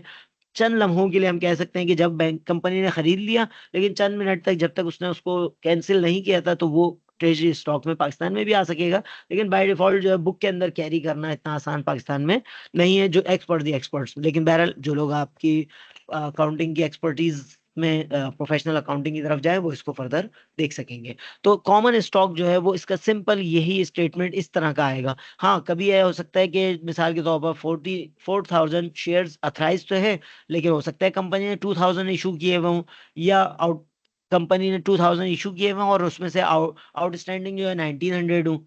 तो ये पॉसिबल है और आएगा भी, जैसे कि अगली एग्जांपल्स में आप देख सकेंगे, या आप जब खुद प्रैक्टिस करेंगे। ऑलरेडी आपको जो है चैप्टर दिया हुआ, उसके एंड में बहुत सारी प्रैक्टिसेस हैं, वो आप लोगों ने खुद से करनी है और लाजमी करनी है। तो वो जो है वहां पर होगा। अच्छा, ये तो कॉमन स्टॉक का एक वर्डिंग्स आ गई ना, ये नॉर्मली आपकी स्टैंडर्डाइज्ड वर्डिंग होंगी। लेकिन उसके बाद जो नंबर लिखा हुआ है 200,000 यानी $2 लाख। तो कोई बताएगा मुझे, कोई समझाएगा कि किस तरह आई ये अमाउंट। ये जो फिगर दी गई है कॉमन स्टॉक के आगे, 50 पार वैल्यू, फिर 4000, फिर शायद और भी कुछ यहाँ तो नहीं है, खैर हो सकता है कभी। तो ये किस तरह कैलकुलेट हो गया, 2 लाख किस तरह आया। आसान सी कैलकुलेशन है जस्ट। तो मेरे ख्याल में शायद 50 मल्टीप्लाई बाय 4000। बिल्कुल 50 × 4,000 या 4000, 50 को मल्टीप्लाई किया 4000 से, तो हमारे पास 2 लाख शेयर, $2 लाख के कॉमन स्टॉक की वैल्यू, हम इसको कह सकते हैं कि डॉलर के पॉइंट ऑफ व्यू से कॉमन स्टॉक हम इस कंपनी में $2 लाख के हैं। अच्छा जी, अब यहाँ तक बात खत्म हो गई, ये कॉमन स्टॉक की बात हो गई। अब अगली लाइन में, अच्छा आप देखें, कॉमन स्टॉक कहाँ से शुरू हो रहा है, और उसके बाद अगली लाइन थोड़ा सा आगे से शुरू हो रही है। इसका मतलब क्या है कि अभी ये प्रीवियस बात चल रही है। सही। इसमें यानी अकाउंटिंग के अंदर प्लेस मैटर करती है, आपने कौन सा वर्ड कहाँ लिखना है, किस अंदाज में लिखना है। डेबिट करना था क्रेडिट कर दिया, क्रेडिट करना था डेबिट कर दिया, आप बोलेंगे मैंने अमाउंट तो सही लिखी है, लेकिन वो डबल इफेक्ट डालेगी नेगेटिव। तो इसलिए अकाउंटिंग में ये चीज बहुत मैटर करती है, कौन सी चीज कहाँ लिखनी है। तो कॉमन स्टॉक का सी वाली जगह आप देखें कहाँ पर है, और अथराइज्ड का जो है ये शो कर रहा है कि ये प्रीवियस बात कंटिन्यू हो रही है। अब यहाँ देखिए, प्रीफर्ड स्टॉक का पी जो है वो सी की लाइन में आ गया, तो इसका मतलब है कि अब नई बात शुरू हो रही है। सही। नई बात शुरू हो रही है। नॉर्मल इंग्लिश में जब आप करते हैं कि आप नया पैराग्राफ 5 स्पेस वन टैब आगे शुरू करते हैं। ये अकाउंटिंग में उससे रिवर्स मामला हो रहा है। सही है, जब भी नई बात होगी ये बिल्कुल शुरू से होगी, जब तक कंटिन्यू होगी अगली लाइन सारी फाइव स्पेसर या एक टाइप जगह से आगे से शुरू होंगी। अंदाजे से जब आप एग्जाम में लिख रहे होंगे तो अंदाजे से थोड़ी सी जगह जो है वो सेम लेवल पे आप थोड़ा सा आगे रखेंगे। जिस तरह अथराइज थोड़ा सा आगे शुरू है, इसी तरह प्रिफर्ड स्टॉक के बाद वाली जो लाइन है शेयर्स का एस जो है वो थोड़ा सा बाद में शुरू हो रहा है। और टोटल का टी कहाँ से शुरू हो रहा है, ये आपने लाजमन इसको बहुत कंसिडर करना है। अकाउंटिंग में जगह मैटर करती है। बाद में नंबर कटें तो ये ना कहिएगा कि क्यों कटें, क्योंकि अकाउंटिंग में एक लाइन भी एक जगह भी मैटर करती है, कौन सी चीज कहाँ होनी चाहिए। बहुत आसान है, स्टैंडर्ड है, एक दफा समझ में आ जाए जिंदगी आसान। लेकिन नहीं समझेंगे तो कोई बात नहीं, फिर अगली दफा पढ़ लीजिएगा। अच्छा जी, प्रिफर्ड स्टॉक जो है वो 9%, ये अ, थोड़ा सा टाइम। प्रिफर्ड स्टॉक का अब यहाँ पर देखें, प्रिफर्ड स्टॉक की जो हमने थियोरेटिकल बात की थी प्रीवियस उसके अंदर, कि प्रिफर्ड स्टॉक के अंदर परसेंटेज दी जाती है। इसको आप आसान अल्फाज में, अगर इसका कोई शरीय स्ट्रक्चर नहीं बना हुआ तो ऑटोमेटिक ये सूदी ट्रांजैक्शन बन जाएगी, क्योंकि प्रिफर्ड स्टॉक के अंदर जो है वो आपको किसी हद तक जो है यहाँ पर इन्होंने परसेंटेज दी है। और अगर हम इसको कहें कि शिरकत की बेस पर है, तो शिरकत में किसी पार्टनर का शेयर पहले से डिफाइंड नहीं किया जा सकता कि आपको प्रॉफिट, बिजनेस को प्रॉफिट हो या लॉस हो, आपको 9% मिलेगा जैसा कि यहाँ लिखा हुआ है। तो ये चीज जो है ये शरिया पॉइंट ऑफ व्यू से जायज नहीं होगी, इल्ला ये कि इसकी कोई शरिया स्ट्रक्चरिंग की जाए, सही, फाइनेंशियल इंजीनियरिंग की जाए। तो प्रीफर्ड स्टॉक 9%। उसके बाद 100 पार वैल्यू, यानी प्रीफर्ड स्टॉक की पार वैल्यू भी मेंशन हो सकती है और होती है। तो वो यहाँ पर इस केस में $100 है। और 1000 शेयर्स जो है वो अथराइज भी हैं, इशूड भी हैं और आउटस्टैंडिंग भी है। सेम जिस तरह ऊपर बात थी वही है। अब मैं इसको अगेन दोबारा डिफाइन नहीं करूंगा वक्त की किल्लत की वजह से, ताकि हम आज मैक्सिमम इसको आगे बढ़ा सकें। तो अब इसमें जो है क्या हुआ, अब इसका सिंपल कैलकुलेशन किस तरह होगी कि इस वाले मरहले पे 100 पार वैल्यू को 1000 शेयर्स जो आउटस्टैंडिंग है, एक्चुअली आउटस्टैंडिंग, कभी ऐसा होगा कि मल्टीपल फिगर्स होंगी, अथराइज्ड होंगे मिसाल के तौर पर 10,000, उसमें से इशूड होंगे 5,000, आउटस्टैंडिंग होंगे 3,000। तो एक्चुअल जो आउटस्टैंडिंग है उसको लेंगे जब अलग अलग फिगर्स होंगी। लेकिन यहाँ चूंकि एक ही बात है तो बेसिकली आउटस्टैंडिंग को मल्टीप्लाई करेंगे, par value multiply by outstanding. तो ये जो है ये आपका ये शेयर जो है वो प्रिफर्ड स्टॉक की वैल्यू आ गई। टोटल प्रिफर्ड स्टॉक की वैल्यू कितनी है इस बिजनेस में वो आ जाएगी। So during 2007, the directors declare cash dividends of 5,000। इन 2008, यानी 2007 और 2008 दो कंपेरेटिव ईयर्स की बात कर रहा है। इन 2008 the directors declare cash dividend of 42,000। सही है, ये 2 साल इन्होंने दो चीजें जो है वो आपको बताई। अब यहाँ पर जो फॉर्मूला है, अगेन इसमें चूंकि सूद इन्वॉल्व है हम इसको पढ़ेंगे, लेकिन पढ़ने के बाद इसको कोशिश करेंगे कि हम इसको शरिया कंप्लाइंट अगर यूज करने की नौबत आए तो रेलिवेंट एक्सपर्ट से। और मेरे ख्याल में किसी का इको हो रहा है तो वो आप लोग माइक बंद रखें। अच्छा, अगर किसी को जो है वो यानी इसको इस्तेमाल करने की नौबत आएगी तो रेलिवेंट शरिया एक्सपर्ट से, फाइनेंशियल एक्सपर्ट से जॉइंटली जो है कंसल्ट करना पड़ेगा इसको, फिर करेंगे। तो इसका फॉर्मूला अगेन हमारे पास है, total preferred dividend multiply is equal to par value जो ऑलरेडी हमें पिछले उसमें दी गई, number of shares multiply by dividend rates. तो ये हमारे पास कुछ एग्जांपल यहाँ पर मौजूद हैं, आप लोग ये देखिए, फिर आप में से कोई मुझे बताएगा कि क्या जो है किस तरह जो है इसको यानी किस तरह हमने इसको किया, बल्कि मैं पूरा ही ये ले आता हूँ। ये इन्होंने कम्युलेटिव और नॉन कम्युलेटिव दो सिनेरियोज क्रिएट किए हैं। जो प्रीवियस इंफॉर्मेशन दी है ये ऑलरेडी स्लाइड्स आपके पास मौजूद हैं, चाहे तो अलग से भी खोल लें। ये जो नीचे इंफॉर्मेशन दी है और ऊपर 2007 में कंपनी ने टोटल 5,000 डिविडेंड की डॉलर देने हैं। अगले साल 2008 में $42,000 डिविडेंड डिस्ट्रीब्यूट करना है। तो फॉर्मूला हमें पता है, उसके बाद हमें ये उसूल पता है कि हमेशा सबसे पहले प्रिफर्ड स्टॉक वालों को मिलेगा, उसके बाद कॉमन वालों को मिलेगा। लेकिन अगेन हमें प्रिफर्ड के अंदर विद इन प्रिफर्ड दो जो है वो फॉर्मूले पता है कि नॉन कैमुलेटिव और कैमुलेटिव।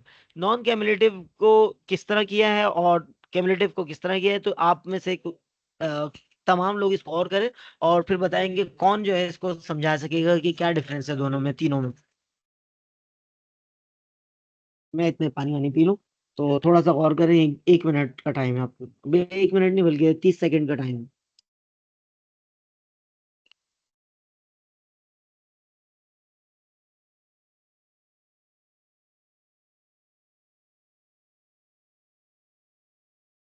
किसी को समझ में आ जाए तो बात शुरू कर सकते हैं अपने।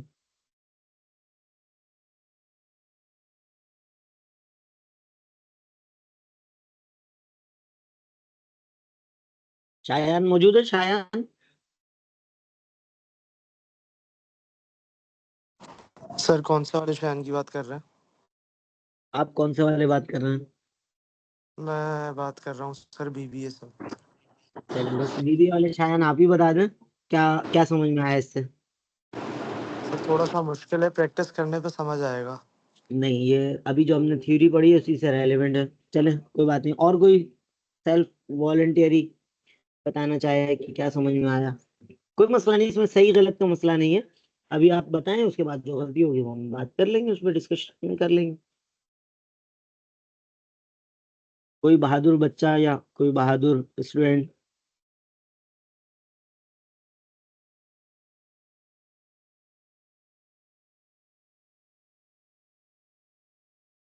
तो पेन आप बताना चाह रहे हैं?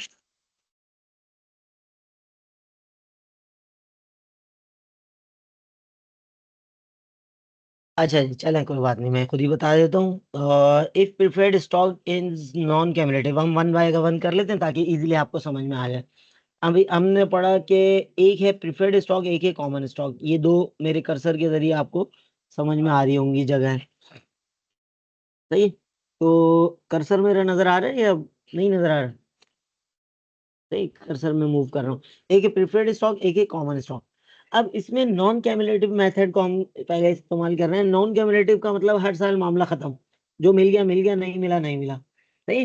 अच्छा जी, पहले साल उसूली तौर पर जो इन्होंने वादा किया था, सूदी वादा था, अगरचे शरिया कंप्लाइंट नहीं था, तो उसके मुताबिक जो है वो प्रिफर्ड स्टॉक वालों को कितना 9% मिलना चाहिए था 100 रुपीज पे। तो 9%, 1000 शेयर्स के बनते हैं 9,000 रुपए।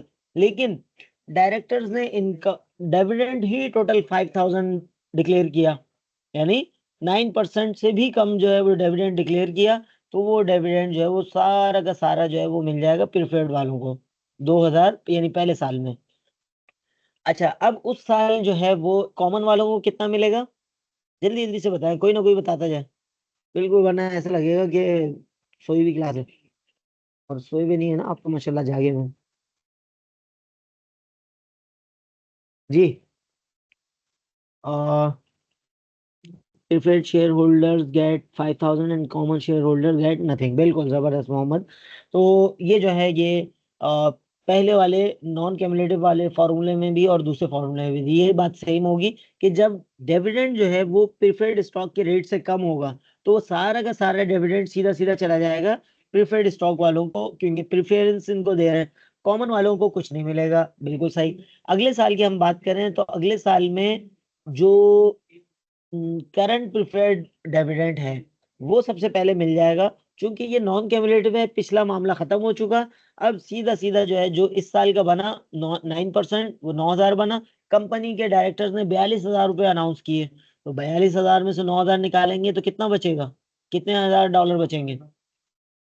एनीवन? जल्दी जल्दी से। बिल्कुल सिंपल सी कैलकुलेशन है, तो बहुत मुश्किल हो गई लग रहा है।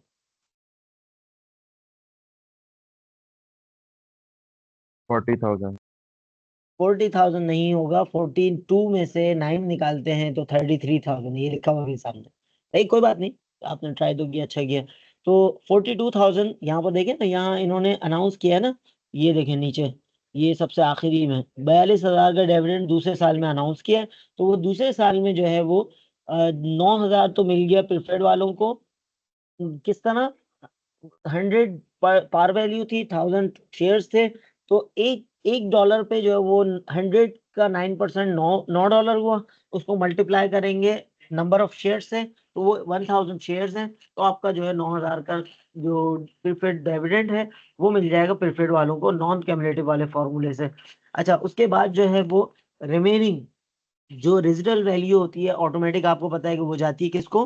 कॉमन स्टॉक होल्डर को, तो कॉमन वालों को जो है कॉमन और स्टॉक वालों को जो है वो बाकी 42,000 में से 9,000 निकालेंगे तो 33,000 यानी $33,000 जो है वो मिल जाएंगे। यहाँ तक खत्म हो गया हमारा प्रिफर्ड स्टॉक नॉन कैमुलेटिव फॉर्मूले से। अब नेक्स्ट अगर हम मूव करें तो प्रिफर्ड स्टॉक अगर कैमुलेटिव हो, अब देखिए कॉम्पेरेटिव स्टडी एक क्लास से हो रही है कि हमारे पास प्रीवियस फॉर्मूला नॉन कैमुलेटिव, अब जो है कैमुलेटिव फॉर्मूले पे अगर हम वो करें दोनों में डिफरेंस आ जाएगा। क्या आएगा? पहले साल का तो मसला नहीं है, सेम जितनी अमाउंट कंपनी ने डिक्लेयर की, अगर वो प्रीफर्ड स्टॉक वालों की रेट से कम है तो वो सारी की सारी प्रीफर्ड वालों को चली जाएगी। कॉमन स्टॉक वाले आराम से घर जाके सो जाए, इनको इस साल कुछ नहीं मिल रहा। अब अगले साल में नेक्स्ट ईयर में कंपनी ने बहुत अच्छा कमाया, बहुत अच्छा डिविडेंड उन्होंने अनाउंस कर दिया, 42,000 का डिविडेंड अनाउंस कर दिया, तो सबसे पहले इनको मिलेगा डिविडेंड्स इन एरर्स। सही है, प्रीवियस यानी साबका जो इनका डिविडेंड बाकी था पिछले साल, इनको इनके हिसाब से बन रहा था $9,000, इनको मिला था 5,000, तो कितना बच गया? एरर कितना हो गया? कितना बकाया जात हो गए इनके कंपनी के ऊपर? 4,000। सही है, और वो 4,000 जो है वो 4,000 जो है सबसे पहले मरहले में एरर वाले जो है पिछले साल वाले, वो इनको मिल गए। उसके बाद स्टेप 2 क्या है? करंट प्रिफर्ड डिविडेंड, वो 9,000 सीधा सीधा, यानी सिंपल सा फॉर्मूला है। एक 100 रुपए का पार वैल्यू थी पिछले ये स्लाइड में जो हमने डिस्कस की, 100 रुपए की पार वैल्यू, उस पे 9% प्रिफर्ड स्टॉक रेट, तो $9 पर स्टॉक, और उसको मल्टीप्लाई कर दें share outstanding, preferred shares outstanding 1,000, तो 9 multiply by 1,000 is equal to 9,000। सही, तो ये जो है ये दोनों चीजें टोटल हो जाएंगी। सही है, 9 और 4 13,000। 13,000 को जब आप टोटल 42,000 उन्होंने अनाउंस किया है डिविडेंड, तो 42,000 यानी $42,000 में से जब आप $13,000 यानी $13,000 माइनस करेंगे तो रिमेनिंग विल बी 29,000। तो 29,000 will be shared with the common stock holders, common share holders को जो है वो $29,000 बांटे जाएंगे। अब यहाँ पर कॉम्पेरेटिव देखें कि यहाँ पर 33,000 नॉन कैमुलेटिव वाले फॉर्मूले में कॉमन वालों को मिल रहा है 33,000, और कैमुलेटिव वाले में 29,000 मिल रहा है। कितना डिफरेंस आया 33 और 29 में?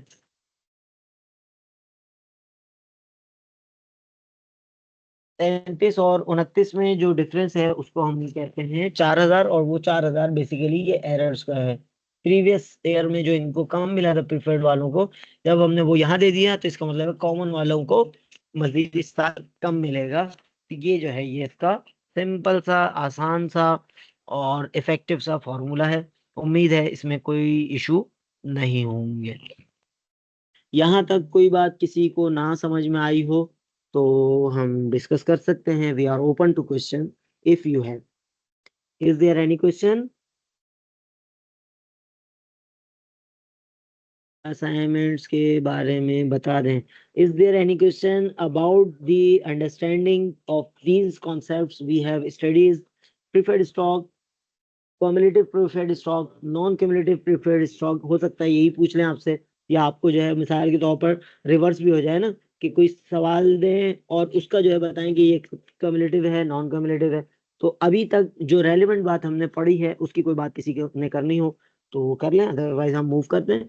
असाइनमेंट्स वगैरह को हम जो है वो बाद में भी डिस्कस कर लेंगे। ऑलरेडी मैंने उस पर एक रिकॉर्डिंग बुक कराई हुई है, तो वो जो है वो रिकॉर्डिंग जो है वो इसको सुन लीजिएगा, ऑलरेडी शेयर कर चुका हूँ आपके ग्रुप में। अच्छा जी, other features of preferred stock की हम बात करें तो प्रीफर्ड स्टॉक का जो है हमने एक फीचर जो है वो यहाँ देखना है। आई इनमें से ये दो लोग जो है वो आपस में बातचीत कर रहे हैं। तो ये दो लोग यहाँ आपस में बात कर रहे हैं।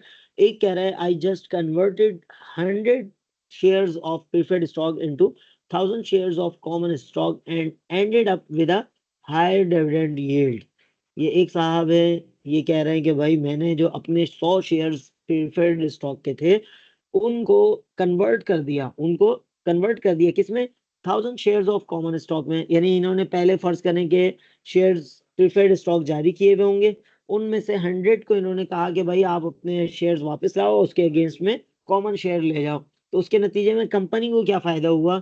डिविडेंड यील्ड जो है वो बढ़ गई। सही, और ये जो है दूसरे साहब कह रहे हैं, गी यानी ये इनका नाम है, तो वो गी साहब को मुखातिब करते हुए कह रहे हैं I can't do that with my preferred stock. ये वाली हरकत मैं अपने प्रिफर्ड स्टॉक के साथ नहीं कर सकता। यानी सारे लोग एक जैसी चीजें नहीं करते, तो वो कह रहे हैं कि भाई मैं ये वाला काम नहीं कर सकता कि अपने प्रिफर्ड स्टॉक को कॉमन स्टॉक में कन्वर्ट कराऊं। तो ये जो है ये साहब कह रहे हैं घी को, और वो घी जो है वो दूसरे साहब का नाम लग रहा है। अब इसमें तो some preferred stock is convertible into shares of common stock. यानी मतलब क्या है बताने का इस पूरी स्लाइड का, कि कुछ प्रिफर्ड स्टॉक ऐसे होते हैं जो कि कॉमन स्टॉक में कन्वर्ट हो सकते हैं। सही, जैसा कि पहले वाले साहब ने किया, तो उन्होंने अपने कुछ प्रिफर्ड स्टॉक को 100 प्रिफर्ड स्टॉक को कॉमन स्टॉक में जो है वो कन्वर्ट कर दिया। तो ये काम बाज जगहों पे किया जा सकता है, बाज जगहों पे नहीं किया जा सकता, depending upon the terms and conditions of that preferred stock. अच्छा जी, अब ये हमारे सामने कुछ जो है ये आया है। अब इसको किस तरह रिकॉर्ड किस तरह करेंगे? सही है, प्रिफर्ड स्टॉक को जो है वो रिकॉर्ड किस तरह करेंगे? यही वाली ट्रांजैक्शन जो ऊपर बात हुई कि इन्होंने कहा कि मैंने जो है कन्वर्ट कर लिए, अच्छे अच्छे काम मैंने कर लिए, और हम अज्यूम कर लेते हैं इससे ऊपर जो हमारी बात चल रही थी, खुदा ना खास्ता, ये 9% सूद के रेट वाली।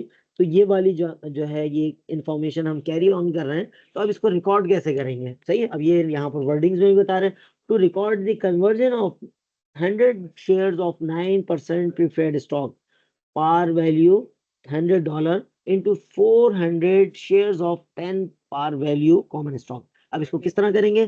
तो एक चीज जो है वो डेबिट होगी, दूसरी क्रेडिट होगी। आपको पता है कि स्टॉक जो है वो इक्विटी है, इक्विटी में कमी हो रही है, प्रिफर्ड स्टॉक भी इक्विटी है कहीं ना कहीं जाके, तो उसमें कमी हो रही है, तो उसको डेबिट करेंगे कम करने के लिए। Head of accounts last time हमने पढ़े थे, 5 हेड ऑफ अकाउंट्स, पूरी अकाउंटिंग की बुनियादें इन 5 हेड पर है, इन 5 हेड ऑफ अकाउंट्स पर हैं। तो वो कौन कौन से हैं? नंबर 1 एसेट्स, दूसरी है लाइबिलिटी, तीसरी इक्विटी, और फिर इसी तरह जो है ये तीनों आइटम जो है बैलेंस शीट आइटम कहलाते हैं। बाकी दो जो हैं वो इनकम स्टेटमेंट आइटम्स कहलाते हैं, वो हैं रेवेन्यूज एंड एक्सपेंसेस। तो ये हेड ऑफ अकाउंट्स में इक्विटी का जो फॉर्मूला है हमारे पास, इक्विटी में इजाफा होगा तो हम इसको क्रेडिट करते हैं, इक्विटी में कमी होगी तो उसको डेबिट करते हैं। तो ये इन्होंने सबसे पहले डेबिट ट्रांजेक्शन लेकर आए। प्रीफर्ड स्टॉक इक्विटी है, इक्विटी में कमी हो रही है, वो खत्म कर रहे हैं। तो 9% इक्विटी कन्वर्टेबल प्रीफर्ड स्टॉक है, 100 शेयर्स इन्होंने वो कर लिए, 100 शेयर्स, और उसकी पार वैल्यू थी 100। तो 100 मल्टीप्लाई बाय 100 जो है वो 10,000। तो ये जो है ये डेबिट हो गया, यानी ये कम हो रहा है प्रीफर्ड स्टॉक। लेकिन इसके अगेंस्ट क्या चीज बढ़ रही है? इस वाली वर्डिंग्स के मुताबिक 400 shares of 10 par value common stock. Simple सा फॉर्मूला है, 400 मल्टीप्लाई बाय 10 पार वैल्यू, तो ये आपका आ गया 4,000। अब मसला क्या आ रहा है? मसला ये आ रहा है, हमने अकाउंटिंग की बुनियादों में पढ़ा होगा, पिछले जो आपने बेसिक कोर्सेज पढ़े होंगे या जो रिकॉर्डिंग सुन रहे हैं उन्होंने शायद ना भी पढ़े हो बाज लोगों ने, ये जो हम डबल एंट्री सिस्टम या प्रॉपर अकाउंटिंग सिस्टम यूज करते हैं, तो इसमें डेबिट और क्रेडिट साइड दोनों इक्वल होना जरूरी है। ऊपर वाली ट्रांजैक्शन हमने डेबिट ट्रांजैक्शन की थी 10,000 की। अब दूसरी ट्रांजैक्शन कॉमन स्टॉक की जो है वो हो रही है, वो 4,000 बन रहा है। तो अगर हम यूं समझ लें कि ये अकाउंटिंग के ये डबल एंट्री सिस्टम ना एक इंसान की दो टांगों वाला मामला है। एक टांग जो है फर्ज करें कि बहुत लंबी हो और दूसरी बहुत छोटी हो, तो उसके नतीजे में क्या होगा? वो गिर जाएगा, लड़खड़ा जाएगा। तो इसी तरह डबल एंट्री अकाउंटिंग सिस्टम के अंदर क्या होगा कि जो दोनों ट्रांजेक्शन हैं, दोनों जो एंट्रीज हैं वो इक्वल होनी चाहिए। तो 10,000 जो है वो प्रिफर्ड स्टॉक कम हुआ है, तो उसके अगेंस्ट 4,000 जो है कॉमन स्टॉक तो बढ़ गया, लेकिन बाकी जो 6,000 है वो कहाँ जाएगा? उसको हम कहते हैं एडिशनल पेड इन कैपिटल। यानी मतलब क्या कि एक्चुअल जो पार वैल्यू है कॉमन स्टॉक की वो तो 10 रुपए है, लेकिन एक्चुअल उसकी अभी मार्केट वैल्यू उससे ज्यादा है। मार्केट वैल्यू ज्यादा है, जो अभी शायद हमारा अगला चैप्टर में बात शुरू भी होगी, कि मार्केट वैल्यू ज्यादा होने की वजह से लोग उसकी बात को जो है उसको 10 रुपए वाली चीज को 50 रुपए में लेने के लिए तैयार हैं। तो यहाँ पर जो है सिंपल सा मामला होगा कि 4,000 जो है वो तो कॉमन स्टॉक के हेड के अंदर आ जाएगा, लेकिन एडिशनल पेड इन कैपिटल जो है वो रिमेनिंग अमाउंट, यानी 10,000 माइनस 4,000 इज इक्वल टू 6,000। तो रिमेनिंग अमाउंट जो है वो कम, यानी वो जो टांग छोटी रह गई थी उसमें एडिशनल जो है वो लकड़ी का पीस लगा के, जिस तरह आपने खुदा ना खास्ता किसी लंगड़े आदमी को देखा होगा ना, उसको एडिशनल उसका जो है वो पीस लगाया जाता है। तो ये एडिशनल पेड इन कैपिटल यहाँ पर लगा दिया गया। तो अब ये दोनों मिला के आप देखें दोनों टांगे बराबर हो गए, डेबिट और क्रेडिट बराबर हो गया। 4000 और 6000 दोनों जो है वो इक्वल हो गए। 10,000 के जो कि डेबिट हुआ था वही यहाँ पर क्रेडिट हो गया। आपका बैलेंस जो है वो इक्वल हो गया। आपका जब जनरल एंट्री का बैलेंस इक्वल होगा तो ट्रायल बैलेंस का इक्वल होगा, लेजर का इक्वल होगा, और ट्रायल बैलेंस में इक्वल होने के बाद जो है फिर आपकी बैलेंस शीट पे इक्वलेंस आएगी। तो ये आपकी अकाउंटिंग अच्छी अच्छी चल जाएगी। अदरवाइज जो है वो अनबैलेंस्ड होगी तो लड़खड़ा जाएगी, ऑडिटर आगे जो है ना वो आपको जो है ना वो पनिश करेगा कि ये तुमने कैसी अकाउंटिंग की है। तो हमें पता होना चाहिए, फाइनेंशियल अकाउंटिंग पढ़ रहे हैं तो हमें पता होना चाहिए कि कब जो है वो किस तरह की अकाउंटिंग हमें रिक्वायर्ड है। तो यहाँ तक जो है ये हमें प्रिफर्ड स्टॉक की जो है वो कैलकुलेशंस जर्नल एंट्री के अंदर हमें पता चल गई। अब सवाल ये पैदा होता है कि जर्नल एंट्री के बाद हम ट्रायल बैलेंस बनाते हैं, और ट्रायल बैलेंस के बाद एडजस्टमेंट्स करते हैं और उसको लेकर जाते हैं बैलेंस शीट में। तो यही वाली हरकत जो हमने की है अभी, वो हरकत किस तरह दिखाई देगी हमारे बैलेंस शीट के अंदर। तो बैलेंस शीट के अंदर पूरी बैलेंस शीट हम नहीं डिस्कस कर रहे हैं, ये बेसिकली बैलेंस शीट के अंदर शेयर होल्डर इक्विटी का जो पोर्शन है उसको हम डिस्कस कर रहे हैं। तो स्टॉक होल्डर्स इक्विटी के अंदर हम लेकर आए इसको कंट्रीब्यूटेड कैपिटल। और कंट्रीब्यूटेड ये अगेन इसमें आप बिल्कुल तवज्जो से गौर करें, ऑब्जर्व करें डीपली, इसकी तस्वीर अपने जहन में, अपने आंखों के कैमरे से खींच के अपने जहन के जो हार्ड डिस्क है उसके अंदर महफूज कर लें। क्योंकि इसमें जिस चीज को जिस जगह से स्टार्ट होना है, जिस जगह से स्टार्ट होना है, जिस जगह एंड होना है, वो सारा अकाउंटिंग के अंदर स्टैंडर्डाइज्ड होता है। उसमें आप अपनी तरफ से कोई इनोवेशन नहीं कर सकते। करेंगे तो आपको जो है ना वो जो अकाउंटिंग रूल्स के मुताबिक कैद की सजा भी हो सकती है। तो इस चीज को ध्यान में रखिएगा, अकाउंटिंग बनना जो है ना इतना आसान नहीं है। सही है, वो अल्लामा इकबाल कहते हैं, जो भी शायर है वो कहते हैं ना, ये शहादत गहे उल्फत में कदम रखना है, लोग आसान समझते हैं मुसलमान होना। तो ये अकाउंटिंग भी जो है ना इतनी आसान नहीं है। आसान लोग आसान समझते हैं, अकाउंटेंट होना वो इतना आसान है नहीं, यानी इतना मुश्किल भी नहीं है। जो आप आसानी से कर सकें वो आसान है आपके लिए। तो यहाँ पर बहरहाल कंट्रीब्यूटेड कैपिटल के अंदर तीन चीजें हैं, यानी ये हेडिंग्स जो है ना ये मैटर करती हैं। स्टॉक होल्डर्स इक्विटी, अब उसके बाद थोड़ा सा आगे से शुरू हो रहा है, इसका मतलब है ये इसकी सब हेडिंग है कंट्रीब्यूटेड कैपिटल। अब इसके बाद जो प्रीफर्ड स्टॉक है ये थोड़ा सा बाद में शुरू हो रहा है। अब यहाँ पर देखें प्रीफर्ड स्टॉक पहले ले आए, कॉमन स्टॉक बाद में है, लेकिन उसूली तौर पर कॉमन स्टॉक पहले आना चाहिए, प्रीफर्ड बाद में आना चाहिए। लेकिन बहरहाल यहाँ इन्होंने भी या तो मिस्टेक की है या हो सकता है एक्सेप्टेबल हो, जो प्रॉपर अकाउंटेंट प्रोफेशनल अकाउंटेंट है वो बता सकेंगे। लेकिन बाय डिफॉल्ट जो है उसूली तौर पर कॉमन स्टॉक पहले आना चाहिए। अच्छा, प्रेफर्ड स्टॉक का यहाँ पर जो है वो 100 पावर वैल्यू, फिर शेयर्स अथराइज्ड और शेयर्स इश्यूज। अब यहाँ पर देखें फर्क आ गया ना, शेयर्स अथराइज थे 1000, लेकिन यानी उनको इख्तियार था वो 1000 शेयर तक इशू कर सकते थे, लेकिन उन्होंने अपने पूरे इख्तियार को इस्तेमाल नहीं किया, पूरे शेयर्स इशू नहीं किया। उन्होंने कहा अभी हमें इतने पैसों की जरूरत नहीं है, या एज अ प्रिफर्ड हम इतने पैसे लेने के लिए तैयार नहीं है। उन्होंने कितने शेयर्स इशू किए जो कि आउटस्टैंडिंग में है वो 50 सिर्फ। तो अब जस्ट यहाँ पर देखें तीन फिगर्स आ गई, 100,000 par value, 100 dollar par value, 1000 shares authorised के तौर पर और 50 शेयर्स इशू के तौर पर। तो इसके इक्विवेलेंट में यहाँ पर देखें दो लाइनें थोड़ा सा आगे से शो हो रही हैं। इसका मतलब है कि अंडर दी प्रीफर्ड स्टॉक बात चल रही है। अभी जितनी लाइनों तक चलती रहेगी ये उसी का पार्ट होंगी। अब यहाँ पर देखिए ये 5000 जो आ रहे हैं, तो ये तीन फिगर्स में से किस तरह आया हमारे पास, कोई बता सकेगा? इज देयर एनीवन अलैसा मिनकुम रजुलुर रशीद? कोई कह सके, बता सके कि किस तरह ये 5000 की अमाउंट किस तरह आई? बड़ा मुश्किल सवाल है, इसके लिए मेरे ख्याल में एक मजलिस से मुशावरत बुलानी चाहिए। 31 लोगों में से जो है ना जवाब देना मुश्किल हो रहा है। कोई भी बता दे, सही या गलत। तीन फिगर्स हैं, $100 वाली, 1000 शेयर्स वाली और 50 शेयर्स वाली। सही, जबरदस्त। के 100 यानी पार वैल्यू को लिया, यहाँ हम फॉर्मूला बनाते जाते थे ना, ताकि वो बाद में अमाउंट तो चेंज होती रहती है, नंबर्स चेंज होते रहेंगे, लेकिन नंबर्स चेंज होने के बाद जो है हमें उसका उसूल पता हो। उसूल क्या है? Preferred share par value, par value multiply by outstanding shares. सही है। अब यहाँ पर अथराइज्ड और आउटस्टैंडिंग का फर्क आ गया, तो अथराइज्ड जस्ट लिखने की हद तक है, वो इंफॉर्मेशन बताने के लिए है कि अथराइज्ड शेयर्स मैक्सिमम इतने हैं, लेकिन उसका कोई इम्पैक्ट आपका बैलेंस शीट में ये फिलहाल नहीं आ रहा होता। सही है। अथराइज्ड को जस्ट आप एक कह लें कि उसके इंफॉर्मेशन की हद तक दे रहे हैं। तो बिल्कुल आप तीनों ने जो है वो सही जवाब दिया कि 50 को मल्टीप्लाई करेंगे पार वैल्यू से, यानी 100 से। तो यहाँ पर अगर हम उसूल बनाएं, par value multiply by outstanding shares will be the answer. सही है। उसूल बना लें कि par value multiply by outstanding, जो आपके केस में जो है वो पार वैल्यू 1000, 100, पार वैल्यू 100 यानी 100, और उसको जो है वो हम मल्टीप्लाई करेंगे आउटस्टैंडिंग से जो कि 50, तो सीधा सीधा 5000 आ गया। सेम यही बात अब अगले उसमें भी सेम यही बात है, तीन फिगर्स वहां पर भी हैं। $10 जो है वो पार वैल्यू है, 50,000 यानी 50,000 जो है वो अथराइज है, लेकिन हमारे किसी काम के नहीं है फिलहाल, यानी हमने जस्ट इंफॉर्मेशन की हद तक है। 30,000 जो यहाँ पर काम की बात है कि 30,000 आउटस्टैंडिंग शेयर्स हैं, इशूड भी है आउटस्टैंडिंग भी है। तो 30,000 को मल्टीप्लाई करेंगे, जस्ट एक सिफर आगे बढ़ा देंगे, 30,000 के आगे एक सिफर बढ़ाया तो 3 लाख हो गया। ये सीधा सीधा हमारी कॉमन स्टॉक की टोटल वर्थ आ गई, टोटल कॉमन स्टॉक की वैल्यू आ गई। उसके बाद contributed capital in excess of par, इसका मतलब ये है कि ये जो है ये अभी जो हमने एडिशनल पेड इन कैपिटल ऊपर पड़ा है, वो जो है वो हमारे पास 1000 आ गया। ये जस्ट आपके पास एक इंफॉर्मेशन गेन हुई है। ये प्रीवियस से शायद इसका ताल्लुक इसलिए नहीं है कि ये अमाउंट चेंज है, वहां कुछ और थी। तो ये जस्ट आप लिखने का एक स्टाइल है। अब कंट्रीब्यूटेड कैपिटल की हेडिंग के अंदर देखें, प्रीफर्ड स्टॉक पी से शुरू हो रहा है, कॉमन स्टॉक सी से शुरू हो रहा है, और कंट्रीब्यूटेड कैपिटल या एडिशनल कैपिटल, ये तीनों एक लेवल पे हैं। लेकिन इनके अंदर जो है सब हेडिंग्स नहीं है, बल्कि उनकी बात चल रही है वो थोड़ा सा आगे से शुरू हो रहा है।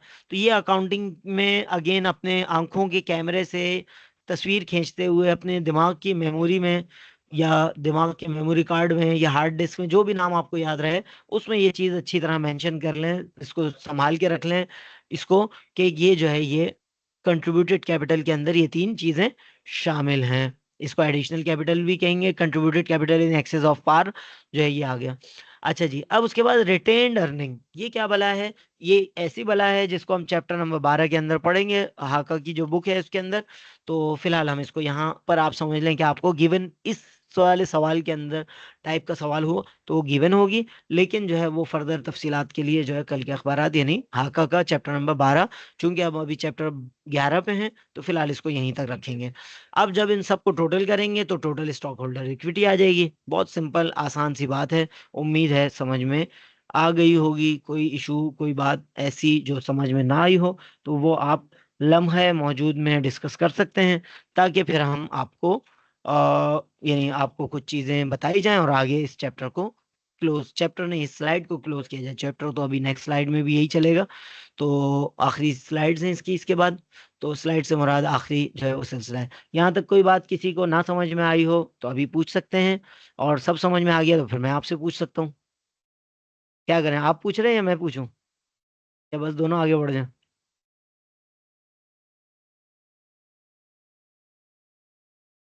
वो एक कारखाने वालों ने अपने माल के ऊपर, डब्बे के ऊपर प्रिंट करवाया था, अगर हमारा माल में कोई शिकायत हो तो हमें बताएं, अगर कोई शिकायत ना हो तो दूसरों को बताएं। तो अब जो है वो कोई बात समझ में ना आई हो तो पूछ लें, और सब समझ में आ गया तो फिर मैं पूछ लेता हूँ। क्या करें? चलें, दोनों काम नहीं करते क्योंकि हमारे पास जो है वो टाइम की कमी है। जी जी, उमर कुछ कह रहे हैं? इन एक्सेस पार, हाँ, in excess par simple additional paid in capital को भी कहते हैं। सही है। इन एक्सेस पार का मतलब ये है, अभी हमने ऊपर ऊपर जो है ये एंट्री पास की थी ना, अब इसमें मैंने बताया था कि एक डेबिट है एक क्रेडिट है।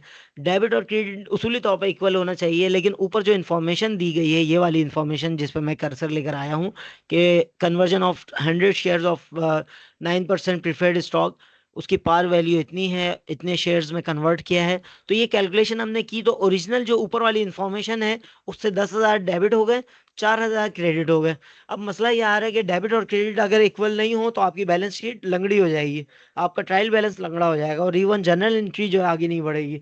तो यहाँ पर क्या करते हैं कि जो अमाउंट डिफर आ रहा है उसको कहते हैं एडिशनल पेड इन कैपिटल। इसको दूसरे अल्फाज में आप समझ लें, आसान अल्फाज में या मार्केट टर्म्स में, नॉर्मल लैंग्वेज में, कि आपने मिसाल के तौर पर 10 रुपए की किसी चीज के ऊपर लिखा हुआ है 10 रुपए, है ये चिप्स का पैकेट नहीं, आपके लेवल पे तो आप चिप्स, यानी 100 रुपए वाली चिप्स ले लेना, 10 वाली चिप्स तो आपके लेवल से डाउन हो गई ना अब। तो 100 रुपए वाला किसी चीज के ऊपर लिखे हुए 100 रुपए, लेकिन आपको वो पसंद इतनी आ गई, आपको भी आ गई और 50 लोगों को और भी आ गई। अब हर बंदा जा रहा है मार्केट में कि यार मुझे ये चीज चाहिए, अब वो चीज हो गई शॉर्ट। अब वो शॉर्ट हो गई तो जो दुकानदार है वो कह रहा है भाई मैं 10 लिखा हुआ तो है लेकिन 10 की दूंगा नहीं अभी है, मैं दूंगा ये मिसाल के तौर पर 50 रुपए की, ओ नहीं 100 वाली चीज है ना, 100 रुपए लिखा हुआ है तो मैं ये 500 रुपए की दूंगा। तो अब एक्चुअल जो उसकी वैल्यू या प्रिंटेड वैल्यू है वो तो पार वैल्यू कहलाती है ना, वो पार वैल्यू के हिसाब से बन रहे हैं 4,000 रुपए। लेकिन एडिशनल जो लोगों ने एक्स्ट्रा पैसे दे दिए एक लिहाज से, या एक्स्ट्रा पैसे की चीज दे दी जैसे प्रिफर्ड स्टॉक जो है सरेंडर कर दिया उसके अगेंस्ट में, तो वो जो है वो एडिशनल पेड इन कैपिटल यहाँ पर जो एक्सेस अमाउंट है बैलेंस करने के लिए वो है। तो यूं समझना आपकी वाली एग्जांपल में 100 रुपए की चीज लोग 500 की ले रहे हैं, तो इसका मतलब है वो एडिशनल जो चार्ज पे करने के लिए तैयार हैं, वो जो है वो लेट सपोज जो है वो और यानी 40 रुपए 400 रुपए एक्स्ट्रा पे करने के लिए तैयार हैं, तो वो एडिशनल कहलाता है। उसी को दूसरा नाम यहाँ पर इन्होंने एक्सेस का नाम दिया है। एडिशनल और एक्सेस तकरीबन एक मानों में है, सही है। Additional paid in capital, excess of par, यानी जो लिखी हुई प्राइस है उससे ज्यादा पे करने के लिए लोग तैयार हैं, तो वो जो है वो कहलाती है एक्सेस इन पार, ख्वाह वो प्रिफर्ड में हो कॉमन में हो। यहाँ पर इन्होंने थोड़ी सी अधूरी बात की है, वरना नॉर्मली जो है ना additional paid in capital common stock एक आता है, इसी तरह एडिशनल पेड इन कैपिटल जो है वो प्रिफर्ड स्टॉक आता है, कि कौन से पे आपने कितना प्रिफर्ड स्टॉक लिया। तो ये दोनों चीजों की फर्दर वजाहत भी आ सकती है, जो हो सकता है अगले सवालों में आए भी, लेकिन नहीं भी आई तब भी दोनों को यहाँ पर इन्होंने, ये नहीं यहाँ पर सिर्फ कॉमन स्टॉक का ही है ये, प्रिफर्ड का नहीं है। आमतौर पर नॉर्मली कॉमन स्टॉक में ये चीज आती है कि उसकी एक्चुअल वैल्यू जो है वो पार वैल्यू बहुत कम लिखी हुई होती है, लेकिन उसके जो खरीदो फरोख्त हो रही होती है नॉर्मली बहुत ज्यादा में हो रही होती है। तो ये एक चीज है, और बाज औक़ात इसका वाइस वर्सा भी हो जाता है, 10 रुपए लिखा हुआ है लेकिन 2 रुपए में कोई लेने के लिए तैयार नहीं है। जैसे मेरा ख्याल है कि इलेक्ट्रिक के शेयर जो है जब खरीदे थे तो पार वैल्यू तो मुझे एग्जैक्ट याद नहीं है, यानी बल्कि देखी नहीं आज तक, लेकिन वो 8-9 रुपए की खरीदी थी और तवक्को थी कि 11-12 तक जाएगा।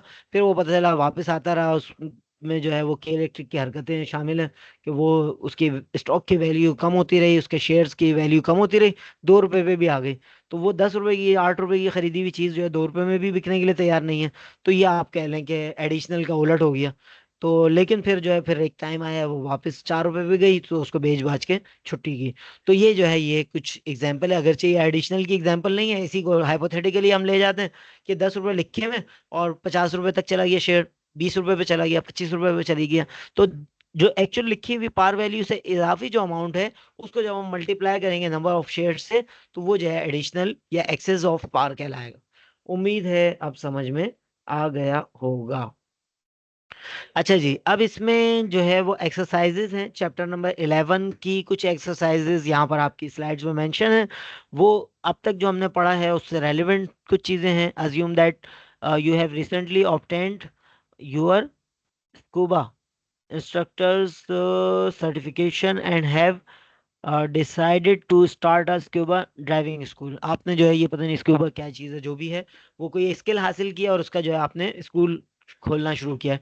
डिस्क्राइब एडवांटेज और disadvantage of organizing your driving school as a sole proprietorship या कारपोरेशन। इसको जो है वो आप आपस में कंपेयर करें कि अगर आप एज अ जो है वो सोल प्रोप्राइटरशिप करेंगे, तो एज अ सोल प्रोप्राइटरशिप करेंगे तो ये जो है ये क्या फायदे होंगे, क्या एडवांटेजेस होंगे, और अगर एज अ कॉर्पोरेशन करेंगे तो क्या फायदे क्या नुकसानात होंगे। और इसी तरह set your opinion about which form of organization would be the best and explain the basis for your opinion. सही है ना, इस टाइप का क्वेश्चन आ सकता है सवाल। अच्छा जी, अब एक सवाल आप में से किसी का, बल्कि हमजा का जो है वही आया है कि 5,000 कैसे आया, 5,000 कैसे आया, कौन सा वाला है 5,100 मल्टीप्लाई बाय 50, या इसको अगर हम फॉर्मुलाइज करें तो par value multiply by outstanding, ये इसका फॉर्मूला है सिंपल सा। कहीं भी आए par value multiply by outstanding will be the out total value of that. तो कॉमन स्टॉक की हम यहाँ एग्जांपल ले रहे थे, तो 100 मल्टीप्लाई बाय 50 जो है वो यहाँ पर 5,000 बन गए। उम्मीद है हमजा समझ में आ गया होगा आपको इंशाल्लाह। अच्छा जी, इसी तरह एक्सरसाइज अब ये जो है ये 11.1 जो है ये ब्रीफ एक्सरसाइज है, और इसमें उसूली तौर पर हो सकता है आप में से हर एक अपने अपने तौर पर, अब यहाँ पर स्कूबा स्कूल की जगह आप फर्ज करें आपने अकाउंटिंग सीखी है, फाइनेंशियल अकाउंटिंग पढ़ रहे हैं, आपको अच्छी लगी, आपने अकाउंटिंग सीखी और आपने अकाउंटिंग की जो ट्रेनिंग इंस्टीट्यूट बना दिया मिसाल के तौर पर। आपने बोला कि ये जो है ना बाहर इतने दुकानदार फिर रहे हैं, इनको बेचारों को किसी को भी अकाउंटिंग नहीं आती, अपने नफे नुकसान का हिसाब नहीं कर सकते, ज़कात का हिसाब नहीं कर सकते, यानी अकाउंटिंग इतनी ज़रूरी है कि आप ज़कात का हिसाब नहीं कर सकते जब तक आपको सही तरह अकाउंटिंग नहीं आती। आप जो है वो अपने और चीज़ों का प्रॉपर हिसाब नहीं कर सकते जब तक आपको ट्रेनिंग ट्रेनिंग वो क्लास खत्म करके फिर आते हैं। सही ना?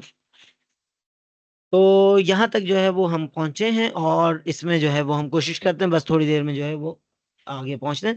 अच्छा, ये जो है अब इसमें जो है वो आप सवाल को मॉडिफाई कर सकते हैं, सही है ना?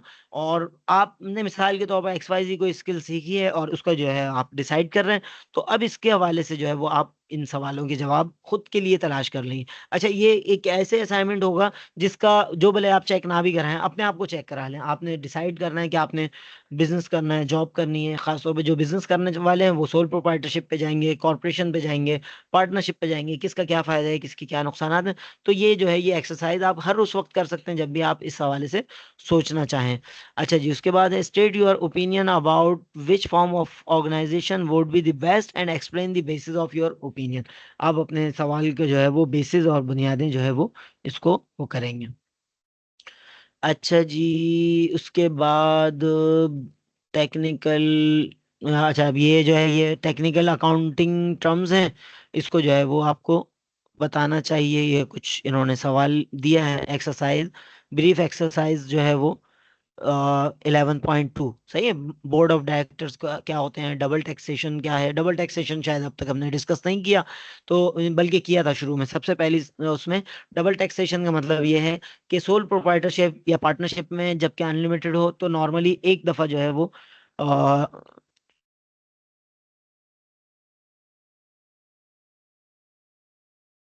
हम्म, एक मिनट। उमर, अभी आपका सवाल देखते हैं, समझते हैं क्या कहना चाह रहे हैं आप। लेकिन अभी हम फिलहाल एक्सरसाइज 11.2 की बात कर रहे हैं। तो इसमें पार वैल्यू आपको समझ में आ गई, जो स्टेटेड वैल्यू होती है। इसी तरह जो है वो बोर्ड ऑफ डायरेक्टर्स की अगर हम बात करें तो बोर्ड ऑफ BOD या बोर्ड ऑफ डायरेक्टर्स जो है वो तमाम वो लोग हैं जो कंपनी को लेकर चलते हैं। नॉर्मली जो है वो कॉमन स्टॉक होल्डर की जो वोटिंग राइट्स हैं उसके जरिए वजूद में आते हैं। डबल टैक्सेशन का मतलब ये है कि जब आप सोल प्रोप्राइटरशिप या पार्टनरशिप के जरिए जो है बिजनेस करते हैं तो आपको जस्ट इनकम टैक्स देना होता है, सही है, या सेल टैक्स वगैरह देना होता है। लेकिन इनकम टैक्स आप पे डबल नहीं लगता, यानी लेकिन कंपनी की सूरत में आपके पे डबल टैक्सेशन होती है। यानी कंपनी जब प्रॉफिट कमाएगी, चूंकि वो लीगल एंटिटी है, तो उसके ऊपर भी टैक्स होगा और वो टैक्स ठीक ठाक होता है। यानी तकरीबन पाकिस्तान में समझ लें 34% के अराउंड जो है वो यानी टैक्स होता है। और जब इन कंपनी डिविडेंड देगी तो उसके जो शेयर होल्डर्स हैं उनके ऊपर भी टैक्स लगेगा। तो ये डबल टैक्सेशन जो है ये कहलाती है। ये आप कह लें कि कॉस्ट ऑफ द कंपनी है, कंपनी बनाने का नुकसान कह लें, डिसएडवांटेज कह लें।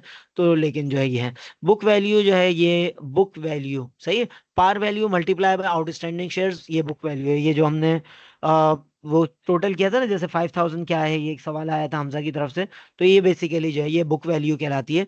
इसको एब्रीविएशन जो है बनेगी वो आप खुद ही सोच लें, लेकिन वो इतना आसान नहीं है एब्रीविएशन बोलना। सही, B और V, सही है। तो लेकिन ये बुक वैल्यू पूरा बोल दीजिएगा, एब्रीविएशन जो है ना वो मुनासिब नहीं है। अच्छा, उसके बाद है paid in capital. Paid in capital का मतलब ये है कि पेड इन कैपिटल के ओवरऑल जो है वो आपकी जो वो है उसमें पेड इन कैपिटल क्या है, सही, कॉमन स्टॉक है वो कितना है, फिर additional paid in capital, total paid in capital जो है वो इन सब का कैलकुलेशन हो जाएगी, टोटल हो जाएगा।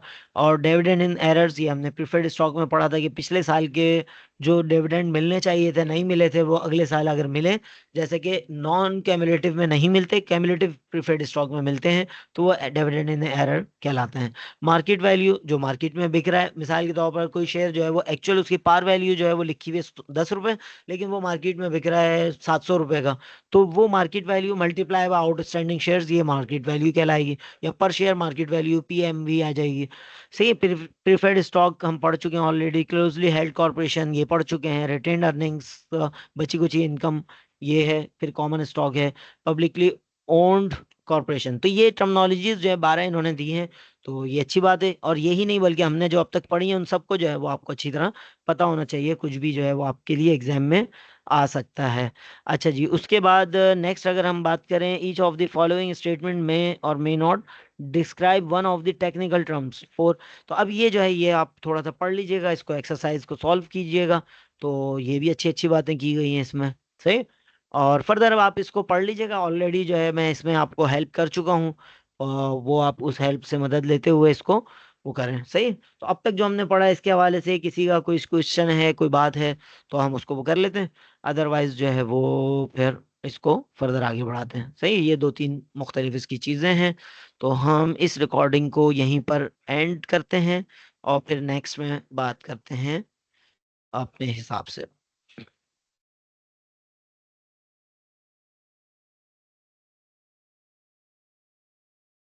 सही जी। तो रिकॉर्डिंग तो कंप्लीट हो